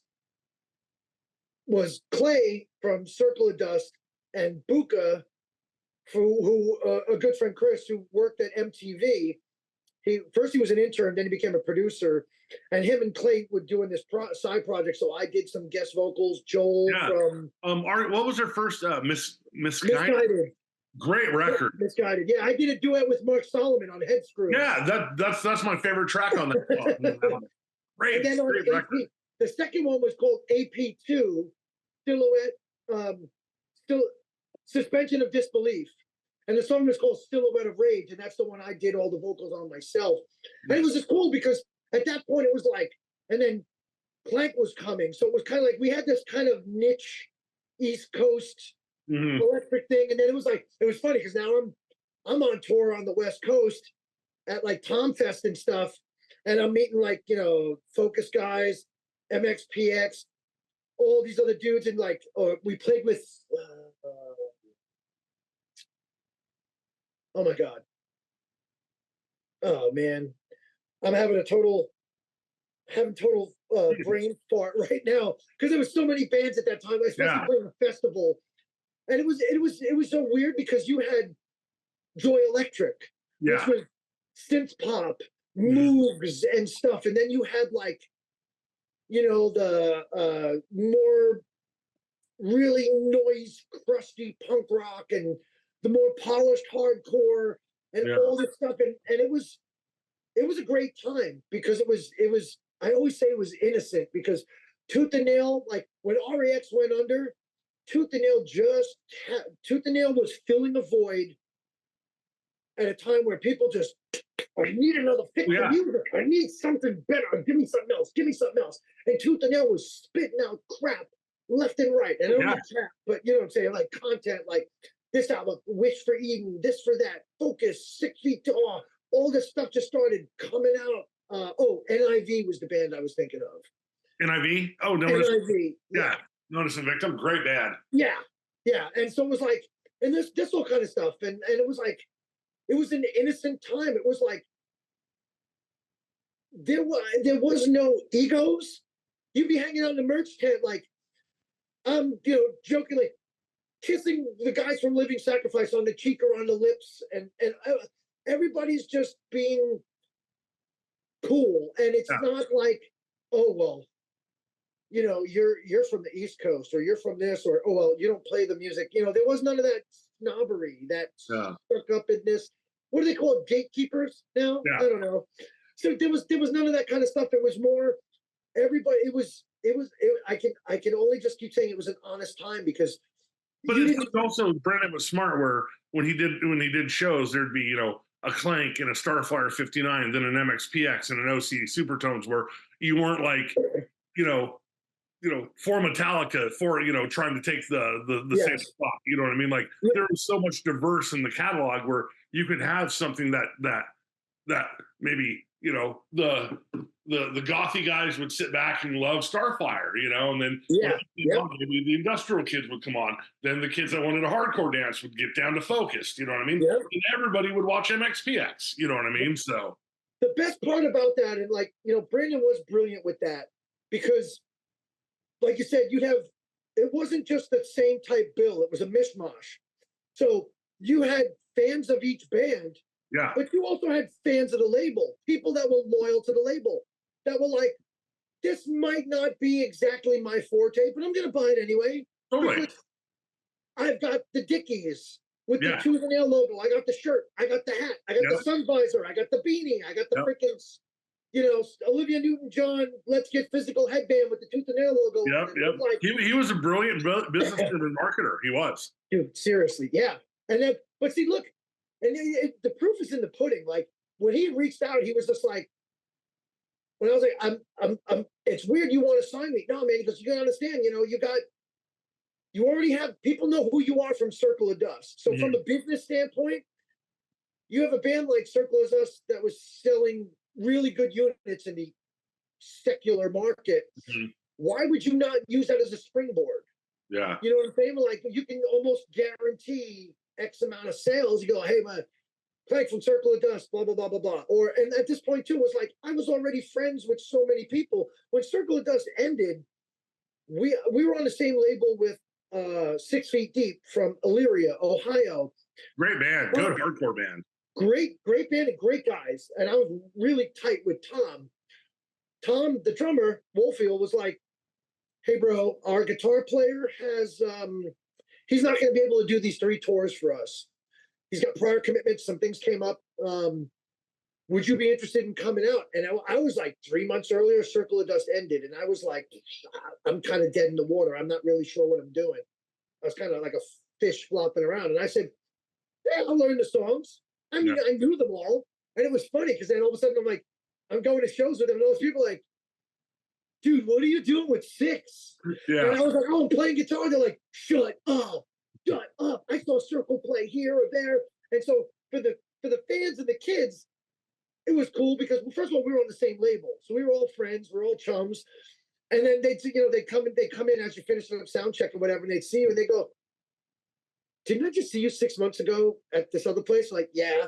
And it was like I got to go out and tour with them and go from New York to Elyria on a Greyhound in 1.5 feet of snow, or take an Amtrak, or it was fun. It was great. It was good. Yeah. I said it was all innocent at that time, but it was like there was more camaraderie, and you'd go to see a package tour, and like you said, it was more diverse at the time. You'd have the fact that it was different genres didn't make it weird. Yeah. Because you had all these people who were like, first of all, a lot of these people you were friends with, who the concert goers, like you'd say, hey, this guy, MXPX is his favorite band. This guy loves Slayer and he loves this, but we all hang out. We went to school together or whatever. So it's like, it wasn't like when you watch one band, everybody else was outside except 5 people.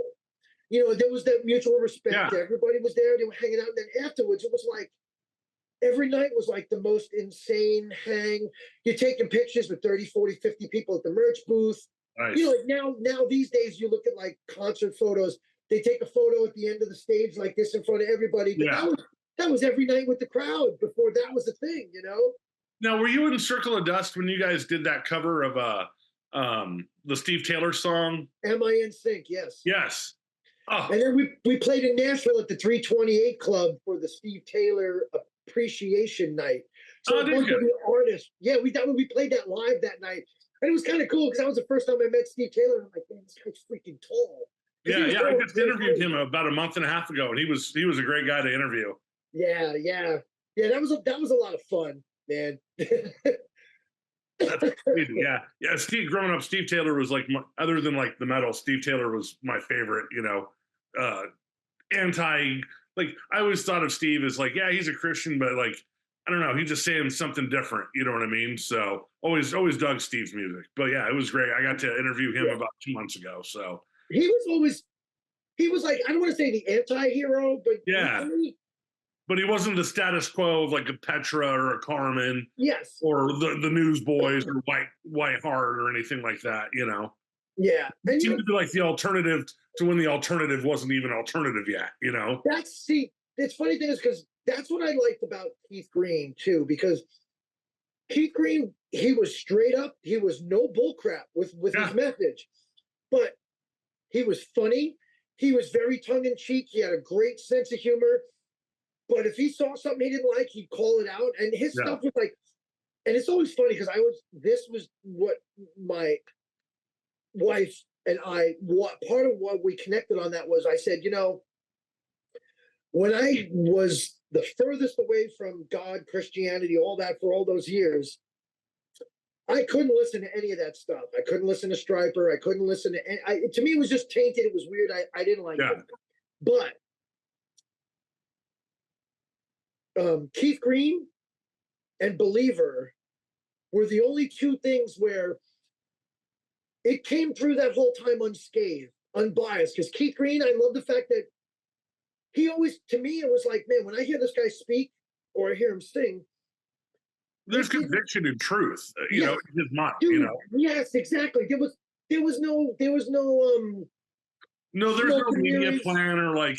It was Keith and a piano, man. Yes, and you could feel the raw emotion, and you could tell that this guy believed everything he was saying, and he was cool at like his delivery of what he said. It was just he was very earnest, he was very honest, and for me, it was like, man, it just always felt like this is that guy who's pouring his heart out.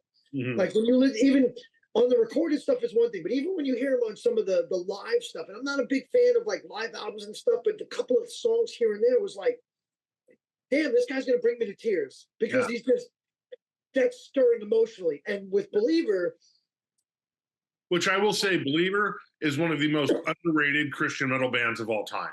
Dude, the reason I play guitar, and I've told Kirk Bachman this, I told him, I go, it's your freaking fault. What do you mean? I go, dude. I go, when I got Extraction from Mortality, like I had other albums. Like I said, I had Stryper, I had Cross, all that. But when Believer came out and I got that album home and Vile Hypocrisy started, that was the very first time I ever heard down tuning, drop tuning. Yeah. Dude,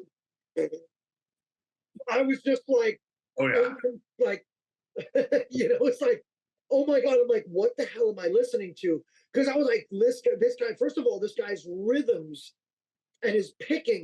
And they sounded so much dirtier. They didn't sound as clean as like Deliverance or Tourniquet or Vengeance. I mean, they had a more deeper, darker tone to it. And the first two records are two of my favorites. Fast, it was technical, but it wasn't like anybody else. The song structures, things were differently. And like I said, especially when I heard Vile Hypocrisy and I said, what's going on? And somebody explained to me, goes, oh, that's what they call drop tuning. And I'm like, what is this heresy you speak of? And when they explained it, no standard E. The very first time I took my E and I dropped it down to D was like crazy. But then playing with Circle of Dust, standard tuning was technically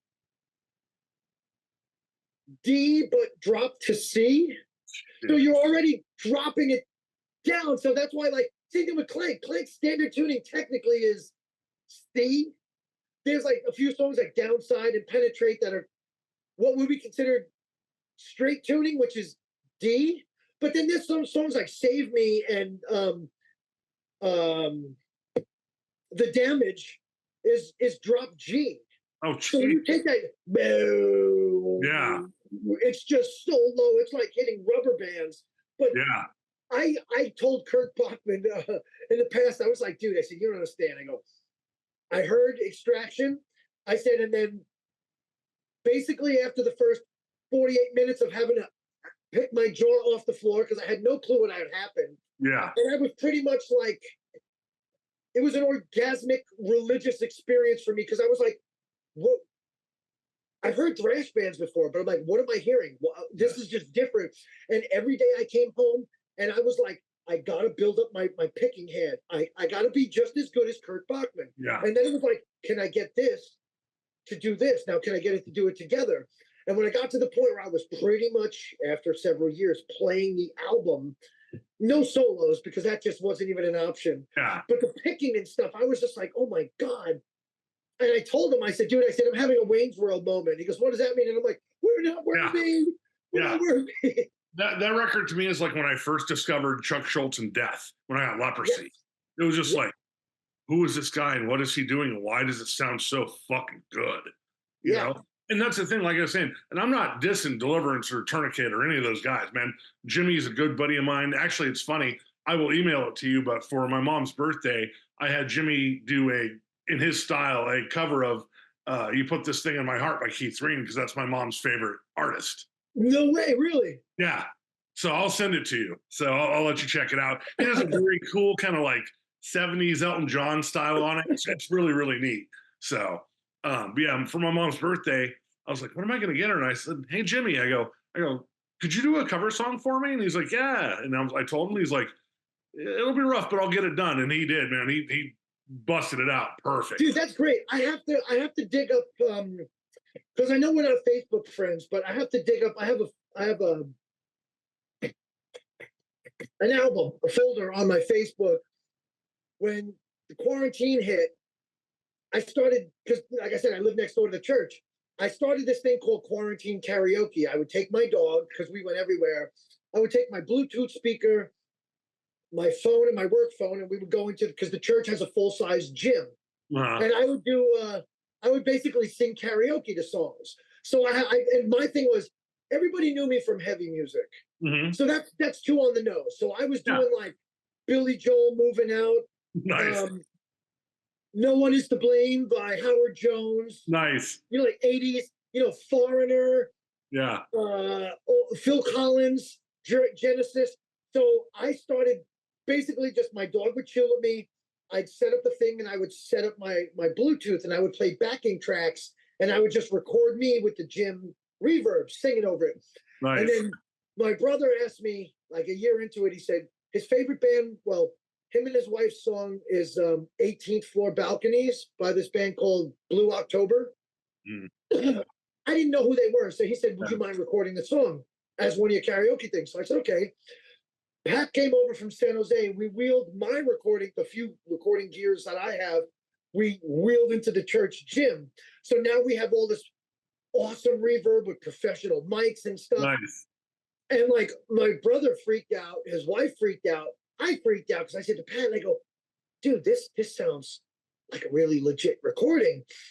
And so what I started doing after that was, every time I did one of these songs, and I did probably about 50 or 60 over the years. Okay. During COVID, I would basically, I put all my recording gear in a cart. I would just roll it over there with my microphone. I would set up the thing. My dog would be laying in front of me or laying next to me. I would sing like, oh my God, what's his name? BJ Thomas. I did Frankie Valli in the Four Seasons. Nice. Like Tears for Fears. And one of the things I did was When I Hear the Praises Start by Keith Green. Because it's always been like, I've always loved Keith Green, but I was like, you know what? I said, I want to do this. I want to really do it. But I'm like, Keith Green's one of those artists that I hold in such high regard and self-esteem. And I'm like, it's got to be right or it's not worth doing. So I was like, I'm going to do a couple layers of vocals, and then 2 layers of vocals turned into 5, which turned into 8. And I have to I'll pull it up later and I'll send it to you, because I was just like, yeah, please. by the time everything was said and done, it was like, it was just so cool because to take something at that time where it was like, well, nobody's going anywhere for a couple of weeks. Yeah. Might as well have fun with it. I mean, there was nobody in the church, nobody was working. I got the keys to everything. And like I said, it's 50 feet across the parking lot. So it turned out to be like a big hit with my friends and fan base. And then all these people were like, dude, I didn't know you could sing. I go, what are you talking about? And they go, I'm used to hearing you growl and do your heavy stuff. And I was like, he goes, since when can you sing? I go, well, I've never said I was a singer. I said I tried. Yeah. You know, but the one, during COVID, I think it was Sonny from POD was part of it. I don't remember who all was part of it, but a bunch of guys got together and did a cover of The Crucified. Shoot, what song was it? The intro into Hate World. And yes, it's like 4 different guys. I think it's the guy from The Blamed and some other guys. Yeah, I thought that was just really cool during COVID how people were able to, record and just kind of do some. So you know what's funny is we did the same because Brian Gray from The Blamed is pretty much our bassist. He had a major life event, basically died and was in a medically induced coma for a while. Yeah, I heard about that. But he's getting better, and Jim Chaffin from The Crucified is essentially our drummer. Oh, cool. So it's like, so we said, well, let's do December 2021. We said, let's give a free video and a free download to people. So we did Downside 2021. Nice. So it's me and Pat and Jim and Brian, and just doing like a 2021 version of Downside. And I'll send you that one too. It was a lot of fun to do it. People were just like, holy crap, I'm 15 years old again right now, and I love it. I love it. You know? Yeah. Still Suffering was the record. Like, I used to work at bars, and by the end of the night, doing security, listening to horrible music, just like that record, especially the slower stuff, just as I usually, would have about a 45-minute drive home, was just, there was something about the beats and the vocals and how it was recorded that was just super soothing as I was driving home. But also at that time, just, being angry and being mad at the world, like the lyrics very much resonated. It's like, and that's the one thing that I really dug about that record was that it was I heard what you were saying, and I was feeling a lot of the same things, but it wasn't in a judgy Christian way. It was this is us as humans going through these trials, and whether you're reaching out for this kind of lifeline spiritually or just humanistically or whatever gets you through the day is what's making that record great. Yeah. And like I said, that's part of the thing that's weird. Still, like, when I talk to Pat about it, and they go, dude, that was so many, like, people go, dude, Burning was a staple. And Burning was that was still in that same thing. Like, I wonder if you do exist, and where are you? Like, questioning God, like, oh, God, I know you're there, but what the hell, man? Like, literally, dude, look at my life. Look what's going on. What the hell? Like, why put me through this? If you love me so much, why am I going through this? Yes, and that's and that's just exactly what you said. It was earnest, and it kind of hit you, and it resonated. It's weird because you just, like, again, we say you write and record a song because this seems right to us. And then when somebody so many years later goes, man, this like altered the course of my music and stuff, like you mentioned, like Petra, Whiteheart, totally, Island the Fifth, all this stuff. I get it. That was all part of my youth for a while. And then, like, people will say, but dude, you don't understand. I only used to listen to this and this and this and this. I went on a youth group trip, or my one friend from church said, hey, check out this thing. It's called Still Suffering by Klank. And they go, dude, my whole musical trajectory changed. Not that I abandoned the other stuff. I still appreciated what I have, but it was a stepping stone to where I got here, which brought me to where I am today. Yeah, my first heavy music, after, getting old enough, was when I was 10, I bought, Soldiers Under Command by Stryper. And they were my gateway music into metal, but also that was 86, Poison was huge, rap was huge, pop was huge, hair metal was everything. And I don't care what anybody disses Stryper, they are talented fucking songwriters. They can hook, they can write a melody, they're all super talented guys. But also, I just got tired growing up of, well, if you like Metallica, listen to this because it's the Christian alternative.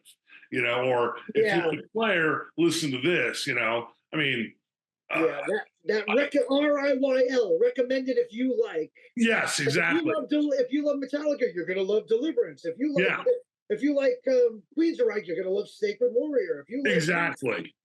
and it was like, I'm like, well, they go, well, what's the Christian version of Nine Inch Nails? And people go, check out Klank, and I'm like, stop doing that. Stop saying that. I'm like, I would say Mortal over Klank because Mortal was like for me like I dug Mortal. Don't get me wrong, but they were way more techno-y than I think industrial. The three big industrial records that I liked that came out were Chatterbox, you guys, and Argyle Park. Like those three were I think legit industrial. Mortal, not talking shit. They're talented, fun dudes, but that shit was more like fucking techno than it was industrial. Yeah, it was very good for the rave tent. Very good. Yeah, it's a good. Lucius is a great record. It's a great record, but it's dancey. It's not heavy. And the funny thing is, when it comes to Mortal is the main reason why I met Brian Gray from The Blamed and Jeff Ballou from The Crucified.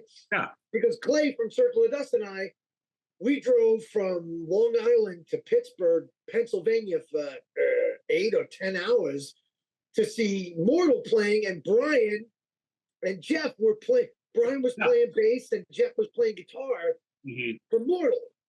And it was just like, and that was the first time I met them. And it was like, man, that was when I was still kind of green in the beginning, early days of Circle of Dust. And it was like, I met this guy, and Brian was like, hey, man, here's my phone number. Keep in touch. And he's like, oh, this is Jeff Ballou. And I'm like, why do I know that name? And I'm looking at him, I'm just like, like you're like, oh, wow, because I'm young and impressionable. And like, and here's this guy who turns out to be like really cool dude, Paul. And it's weird how like at that date it was like, that transition of I used to buy Heaven's Metal. I used to put pictures of Deliverance on the wall, Tourniquet, Believer, any picture of Believer that came out in any magazine, I had it on my wall because I was just like I said. Yeah, I hear you. My 7th grade locker had the Believer picture up there where they're all standing there, and like the drummer with the half mohawks got this Crucified shirt on, and like I mean I hear you. Like from the Dimensions album, I think. What's that? It was from the Dimensions album, I think. I mean, by the time they got to Gabriel, they were a little bit too proggy for me. But the first 3 records, I mean, but it's like Living Sacrifice. I know they're huge. But like once they stopped being metal and went to what they were doing, I'm not into that. That Living Sacrifice doesn't exist for me. It's the first 3 records. You know what I mean? What's really funny is DJ, the original vocalist, is a really good friend of mine, and we text all the time. DJ for Living Sacrifice. No, that's awesome. I would love to interview him, man. Let him know. Give him my contact. I'll totally tell him. Yeah, because we used to play this place in Oklahoma, Bartlesville. It was called The Warehouse. There was a guy named Tim Cook that used to run it. I played Circle of Dust, played there with 6 Feet Deep many times. We played because dude, man, we toured so much with Living Sacrifice back in the day. But it was the Inhabit tour, and they were doing No Grave Concern. And so I jumped up on stage to sing with DJ, and it was just so funny because we were joking about it because we had whatever it was, 1993 and 1994 was picture of me singing with DJ next to him. And then in 2017, singing Reject with Bruce in Dallas. And it was like, this whole thing was weird and came full circle. But that lineage and that, is full circular, that it started. Yeah, that's why I said like to see the pictures of like Jason Truby, the old guitar player. We're at Cornerstone, and he's like, I'm standing there like this smiling, and they're like, say cheese. And he's like, 3, 2, 1, cheese. And he goes, and he plants one on me. And like, you look at, because that was before digital cameras. So you had to take pictures. You had to wait a couple of weeks before you got home to develop it, the whole 9. And it was just so crazy to see all these years later, especially with a lot of these guys who you're friends with, where those friendships have withstood. I don't even want to say withstood the test of time, because if it wasn't for music, I wouldn't know half these people. Yeah. Like Alan Aguirre from Scattered Few. It's like, interesting fella. Dude, very interesting. Him and I like love the guy to death. We are so water and oil with some things. We Oh, do I hear this. you. Oh, I But at the interviewed same him. point, He's been on the show. I love that dude. He loves me. We talk smack to each other, but at the end of the day, we send each other memes. We Oh call each yeah, other. he's a hell of an artist, man. He's a hell of an artist. Yeah, yeah. And Yeah. like I got a lot of love and a lot of respect for him. And like it's funny because like I said, to be the guy who I hate to say it, but remember the movie Rockstar with Mark Wahlberg? Oh yeah, Remember when he goes, I grew up with a picture of these guys on my wall. it's And true. now I'm one of them. And it was just like all these dudes that I had on their own pedestal or my musical pay homage to them. It's like Yeah, they they were I looked up to them. Then they were kind of like I even hate to say peers because it was like as a recording artist, yeah, they're a peer, but as time went on, they became such good friends and stuff. yeah, Dude, listening to the Crucified demos and stuff, I never would have known Jim and I would be calling and texting, and he'd be sending me funny things on my birthday and coming. yeah, totally. Like, it was like all this weird stuff, and it's like life has a really weird way of playing things out because something you did like just recording an album like 30 plus years ago. Yeah. Here it is. We're discussing stuff that happened a lifetime ago for Yeah. some people.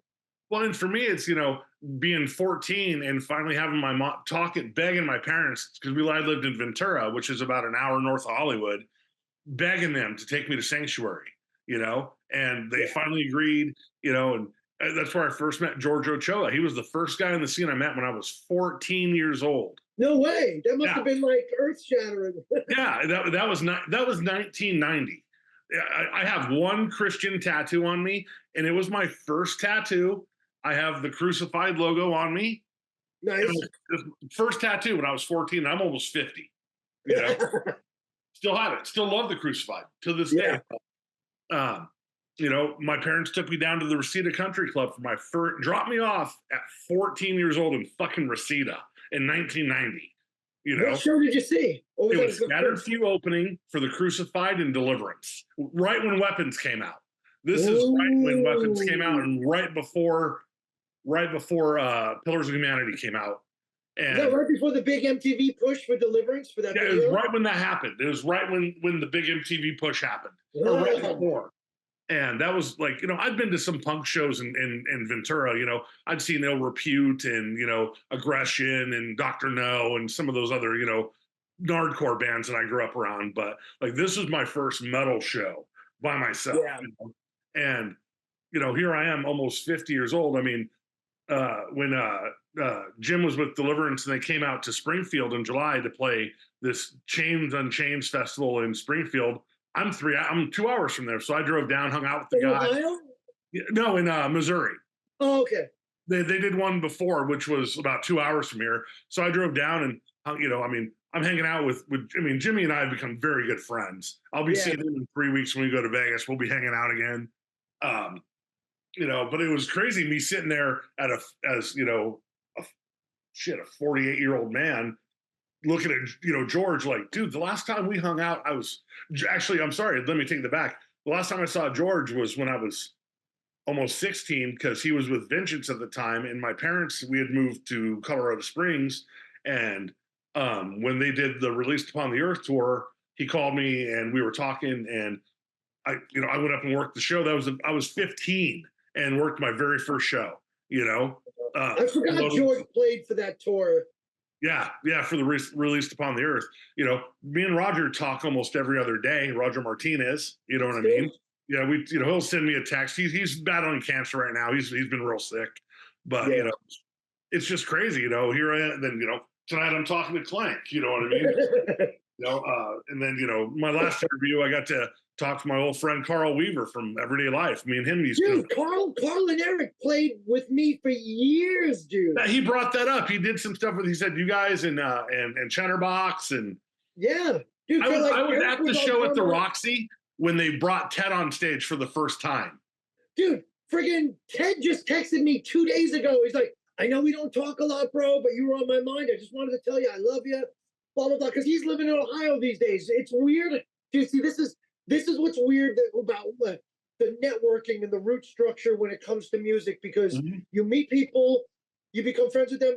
Okay, I did a podcast a couple of months ago, and the guy said, he's like, so tell me what was it like having some of the guys from EDL playing with you? Because from what I understand, the drummer and the guitar player played with you for a bit. He didn't know a lot about us. And I said, oh, dude, I said, Carl and I go, where? I said, Carl and I are like this, dude. He's got the FedEx route. I'm like, I'll call him. We'll shoot the crap for a while. I go, Eric was living in the same house with Pat and I for many years. He ended up getting married. I don't even know if he plays drums anymore. He's just kind of doing his own thing these days. I go, and he goes, well, and it was funny because in his mind, he goes, well, EDL was huge. He goes, how did you get to know them? And I go, that's funny. I go, I knew of them because of publications like HM.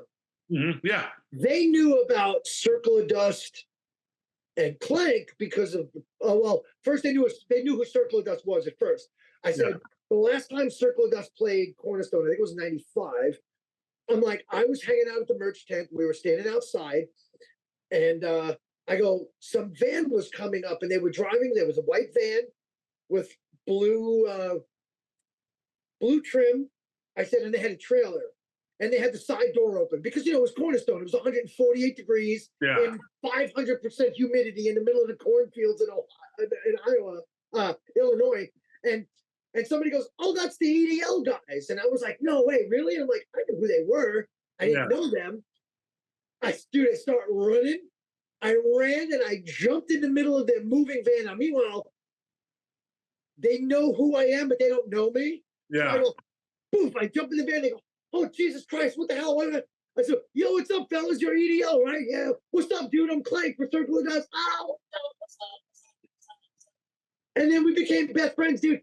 I was living at Carl's house for months when in between Still Suffering tours because him and Eric were playing with me.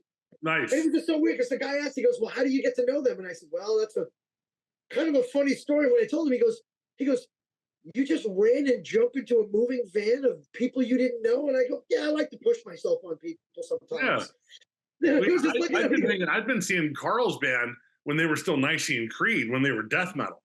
Before Everyday Life, you know what I mean? Like I said, I was at the Roxy show when Ted came on stage for the first time and did that whole rage, I hate calling it the rage experiment, but it really was that. I call it rapcore. Yeah, rapcore, Yeah.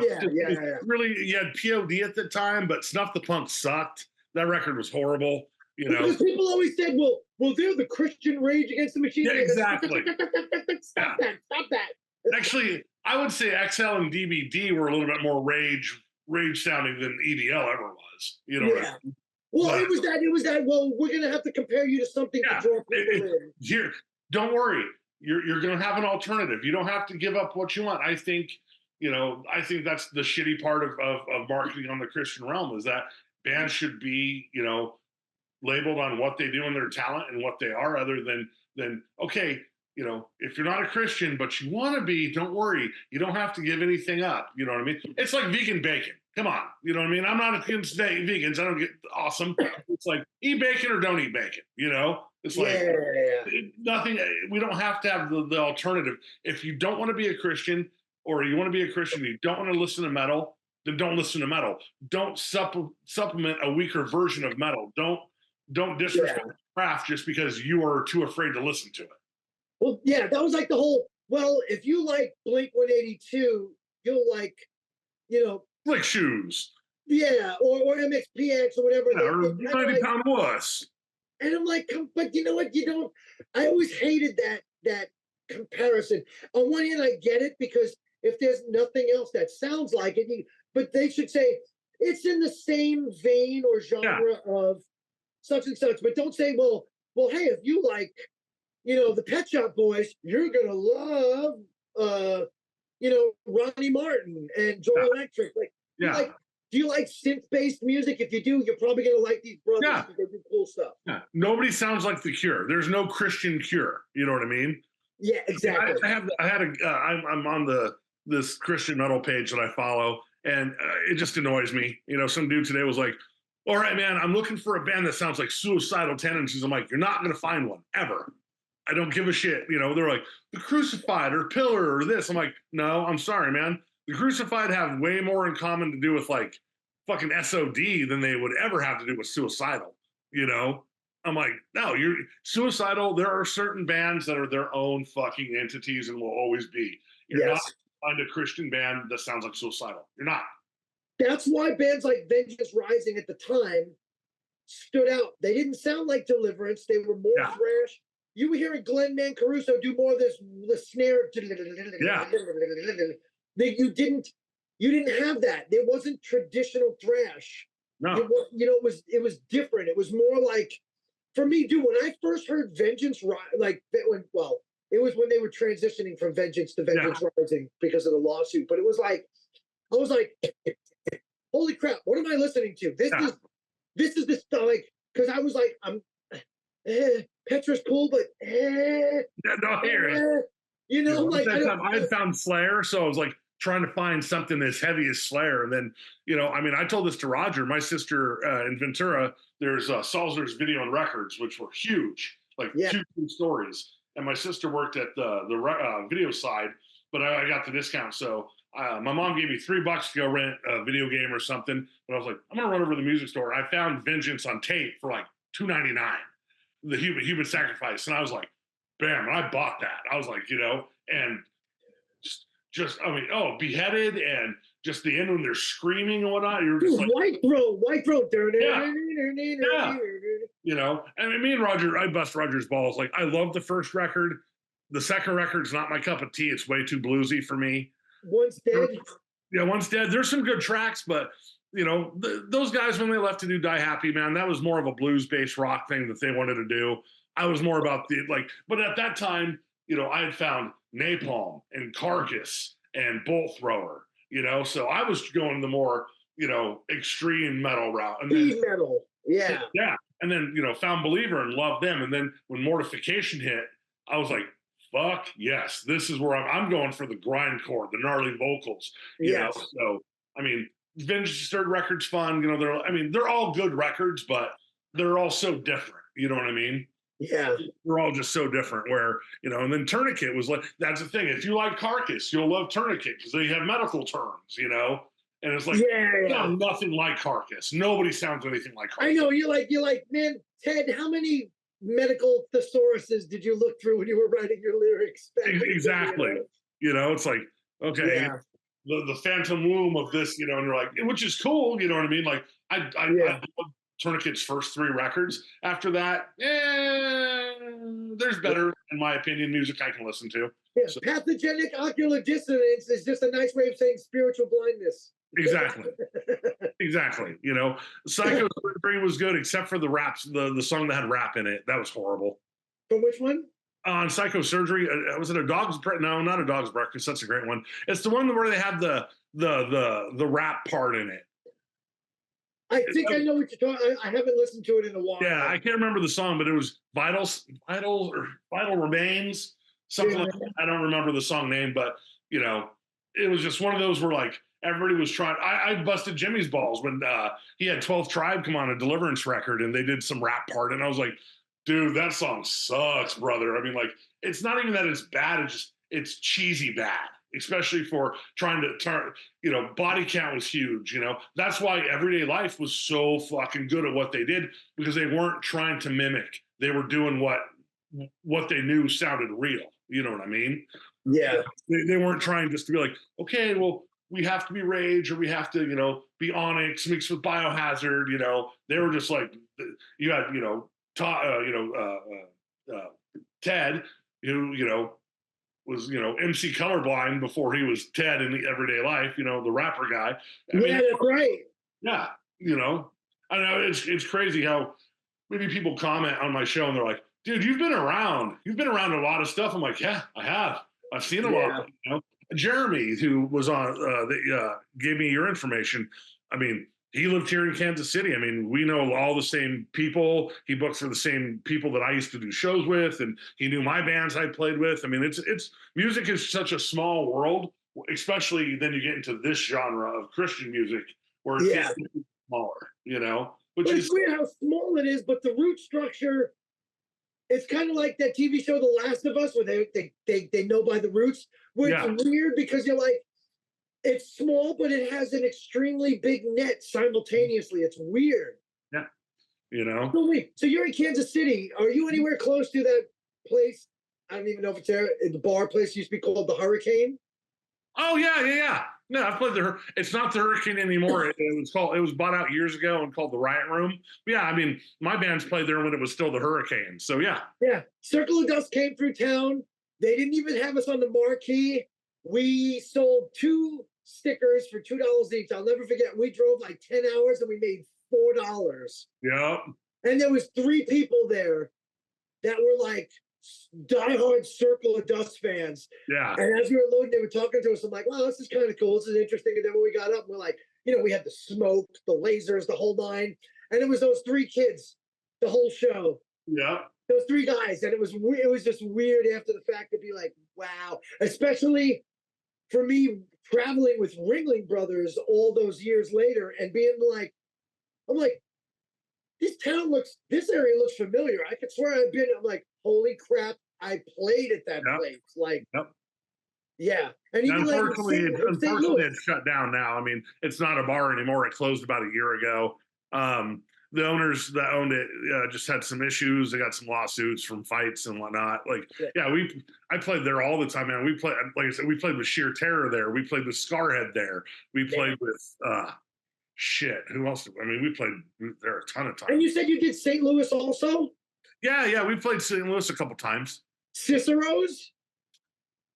The Blue Note? Okay, Cicero's was like the giant pizza shop that had a good stage. Dude, I remember we rolled into town. There was like 1.5 feet of snow.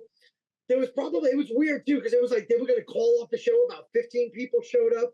And our drummer used to have the ankle weights. So he would jog beforehand. He was like, I'm going to go for a jog around the block. And I remember one of the locals was like, dude, are you crazy? Have you seen the snow? And he's like, I'm from New York. I ain't afraid of no snow. Yeah, seriously. Half a block away. And he turned around and he was standing in the back of the club like this. He goes, I'm not going to go out there. I'm just going to sit inside and do it. It's just like, holy crap. Yeah, St. Louis is a rough town, but I mean, coming from New York, though, especially the years you guys were coming up, in the 80s and 90s, man. New York, like, I started going to New York, mid 2000s. So I mean, I missed all the crazy before it started getting really, really gentrified and nice. You know what I mean? Yeah. So I have tons of friends from New York. They're like, shit, man, if you'd have been here 4 years before this, you would have never come to this neighborhood. But yeah, probably not. I'm trying to remember the place we played in Kansas City the last time we played there. It was was it the New Earth Coffee House? Yes. Okay, we got out of there that night. We got to the gas station. There was a fight, and a dude got shot right as we were walking. The dude got shot. All I remember is him flying back into the rack of Fritos and Doritos. Yeah. And we were like, we're getting the hell out of here right now. Yeah. Right now.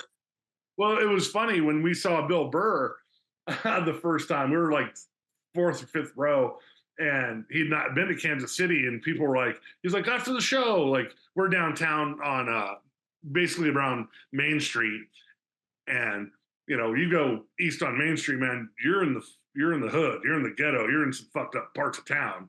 And he's like, I'm gonna go out and party, where do I go after the show? And everybody just go, don't go west of Main Street. And he's like, what the fuck's past there? What's past Main Street? What do I not want to do over past Main Street? They're just like, just don't go there, dude. Just your little resident nest is not going to survive, Stay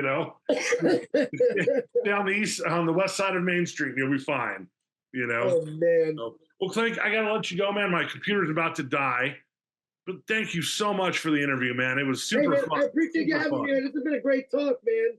I'm gonna send you that stuff. I don't want to send you Keith Green, the Downside, and you know what? I send me a I'll check for it. Send me a like a friend thing on Facebook, or I'll try. I think I did already. I think I've already had it, but you might have. I got. Like I said, I'm horrible with I hear you. I hear it. Yeah, I'm gonna send you that thing from that Jimmy did from with the cover of You Put the Yes, Love in My Heart. You know, yes, yes, yes. he did a great job, man. I'm gonna reach out to Carl tomorrow too. Who is it you said you wanted me to reach out for you to come on the show? Oh, who did I just? DJ from Living Sacrifice. Okay, I'm literally because I'm an airhead. I'm putting it in my notepad right now to message DJ. Yeah, I'm gonna be doing an interview with Jeff from Staves Acre and Crucified and Cheddarbox, hopefully at the beginning of the month. So Oh, nice. Yeah, Jeff's great. yeah, like my two favorite bass, well, actually my three favorite bass players are Robert Cirillo, look, he's a monster. Craigerhead from Sick of It All, and Jeff, man, like Jeff was a monster. Like I always loved his tone. He had one of the coolest bass tones. And dude, honestly, one of the most down to earth people still to this day. You know, when I met him, he has not changed. He's been the same guy. That's awesome. Cool, laid back, you know, randomly text, hey bro, haven't talked to you in a while. Hey man, I've been thinking about you. I've been thinking about you too, blah, blah, blah, blah, blah. And it's like you don't miss a beat. Yeah. Well, we had to reschedule. We had some family stuff going on. So just, you know, might reach out, give him a text, be like, hey brother, thinking about you. So yeah, absolutely. So Klank, man, it was a pleasure, man. And you know, absolutely. Man, I'm gonna tomorrow on the way to work, I'm gonna throw in some I'm gonna check out more of your discography because I've heard your first three records. It just, you know. Okay. Well, you know, also, do you do Apple Music or do you do Bandcamp at all? Yeah, I do. I have Bandcamp. Okay. I will say what I would love you to do is start a GoFundMe, dude. If we could get Klank Still Suffering on vinyl, come on, man. That needs. It's been discussed in the past. Obviously, I mean, all this stuff comes down to finances. Yeah, we've discussed it. If we can pull it off, we'd rather do it without having to ask people for help, if that makes sense. There's been talks about it. We're going to revisit it again. We're going to see how it goes, but it's not off the table. Well, that's the beautiful thing about a GoFundMe is that we're buying the product before it comes out. Yeah, so it's like a handout. You know? I get it. I've just always been weird with that kind of stuff because especially if a campaign doesn't work or like everyone just gets their money back. That's it. Yeah, well, there's apparently like everybody's waiting for some Staves Acre albums. If you look at some of those groups, the hate that they're getting because it's not being done in the time frame, and that's always been my biggest fear. I'm like, man, I don't want. No, right now it's the OC Supertones one that's been delayed real bad. Yes, yeah, I'm seeing a lot of people melting down about that. Yeah, they're freaking out. Like I had a friend that loved that band, and he every time I'd pick him up, he always threw that. It's such a cheesy record, but it's fun, and so I'm like, fuck it, I gotta order one. It's like I collect vinyl anyway, and I've gotten the notices like, hey man, things happen. It's not their fault. I'm not mad at them. You know, when it shows up, it'll get to me, and if it doesn't get to me, you know, at some point in time, I'll be like, okay, just give me money back. You know. Yeah. But, when we just did the vinyl, man, like that's the great thing about us growing up in our time is like you had to be patient when you wanted to find something. If you mail order it, man, that thing might be you'd be looking at the mailbox for 3 months, and finally one day when you have no hope, there it is. You're like, I was just gonna say 12 weeks. 12 weeks if you were lucky, and then you were like, if you were lucky, yeah, you know, you're like. You hope that $5 demo that you sent to some fucking house in Michigan, they actually sent you something and didn't keep your money. You know what I mean? Yeah, they didn't burn you. They actually sent you a cassette. Yeah, or some copy of something that just couldn't hear and it was just horrible. You know, I mean, I remember, you know, having when I was like 13, buy my first pair of Doc Martens, man, having to order them from England and wait 5-6 months until they finally showed. I didn't even think they were going to show up, and boom, one day there they are. Kids, you had to almost tell yourself, "That's it. I lost my money and I was burnt." Yeah. You had to come to that moment before they actually arrived. You had to forget about it and accept it as a loss. And there was no website you could go bitch at anybody or Yelp to make a review. You just were like, "Well, I'm out $200." You know what I mean? Yeah. Fuck, you know. Well, I guess I suck. Yeah, it's like, well, I don't know what happens, you know. But I mean, that's the thing, kids. I mean, just be patient, man. It'll when you've earned it and you've worked for it and you've waited for it and you really, really want it, it's so much better than just going, oh, here it is. Boom. Absolutely. No gratification only works for a little bit. you know? Yeah, kids today have no clue about. Sorry, not self instant gratification. Well, no, seriously, yeah, because they don't know anything about a 14.4 modem and waiting. Yeah. Yeah. Your dad's starting the computer before you go to bed. And he's like, sorry, you guys can't watch TV tonight. I got to download this 1 gig drive that's going to take 4 days. You know, and you're like, shit, man, Married with Children's on at midnight. I want to watch that, you know? Yeah. Oh you know, God, I know everyone's like, oh, I've downloaded 40 albums in 10 seconds on my fucking phone now. You know, or my kids are like, Dad, can you do this? I'm like, I don't know what you're talking about. Yeah. Not back in the day. On the turntable, hit the button and make it play. That's all I care about. You know, so you guys think about doing a Klank GoFundMe. Seriously. Yeah. Well, that's the thing, man. Do different tiers. Like if you put in this, man, like, you know, you get a signed copy, you get a poster, you get a picture of your butt. I don't know, something fun. I will buy a picture of your butt, sir. Dude, Simon, once again, thank you very much for having me on, brother. Thank you, man. You have a good night, bro. Okay, Take care. I do believe you will forget.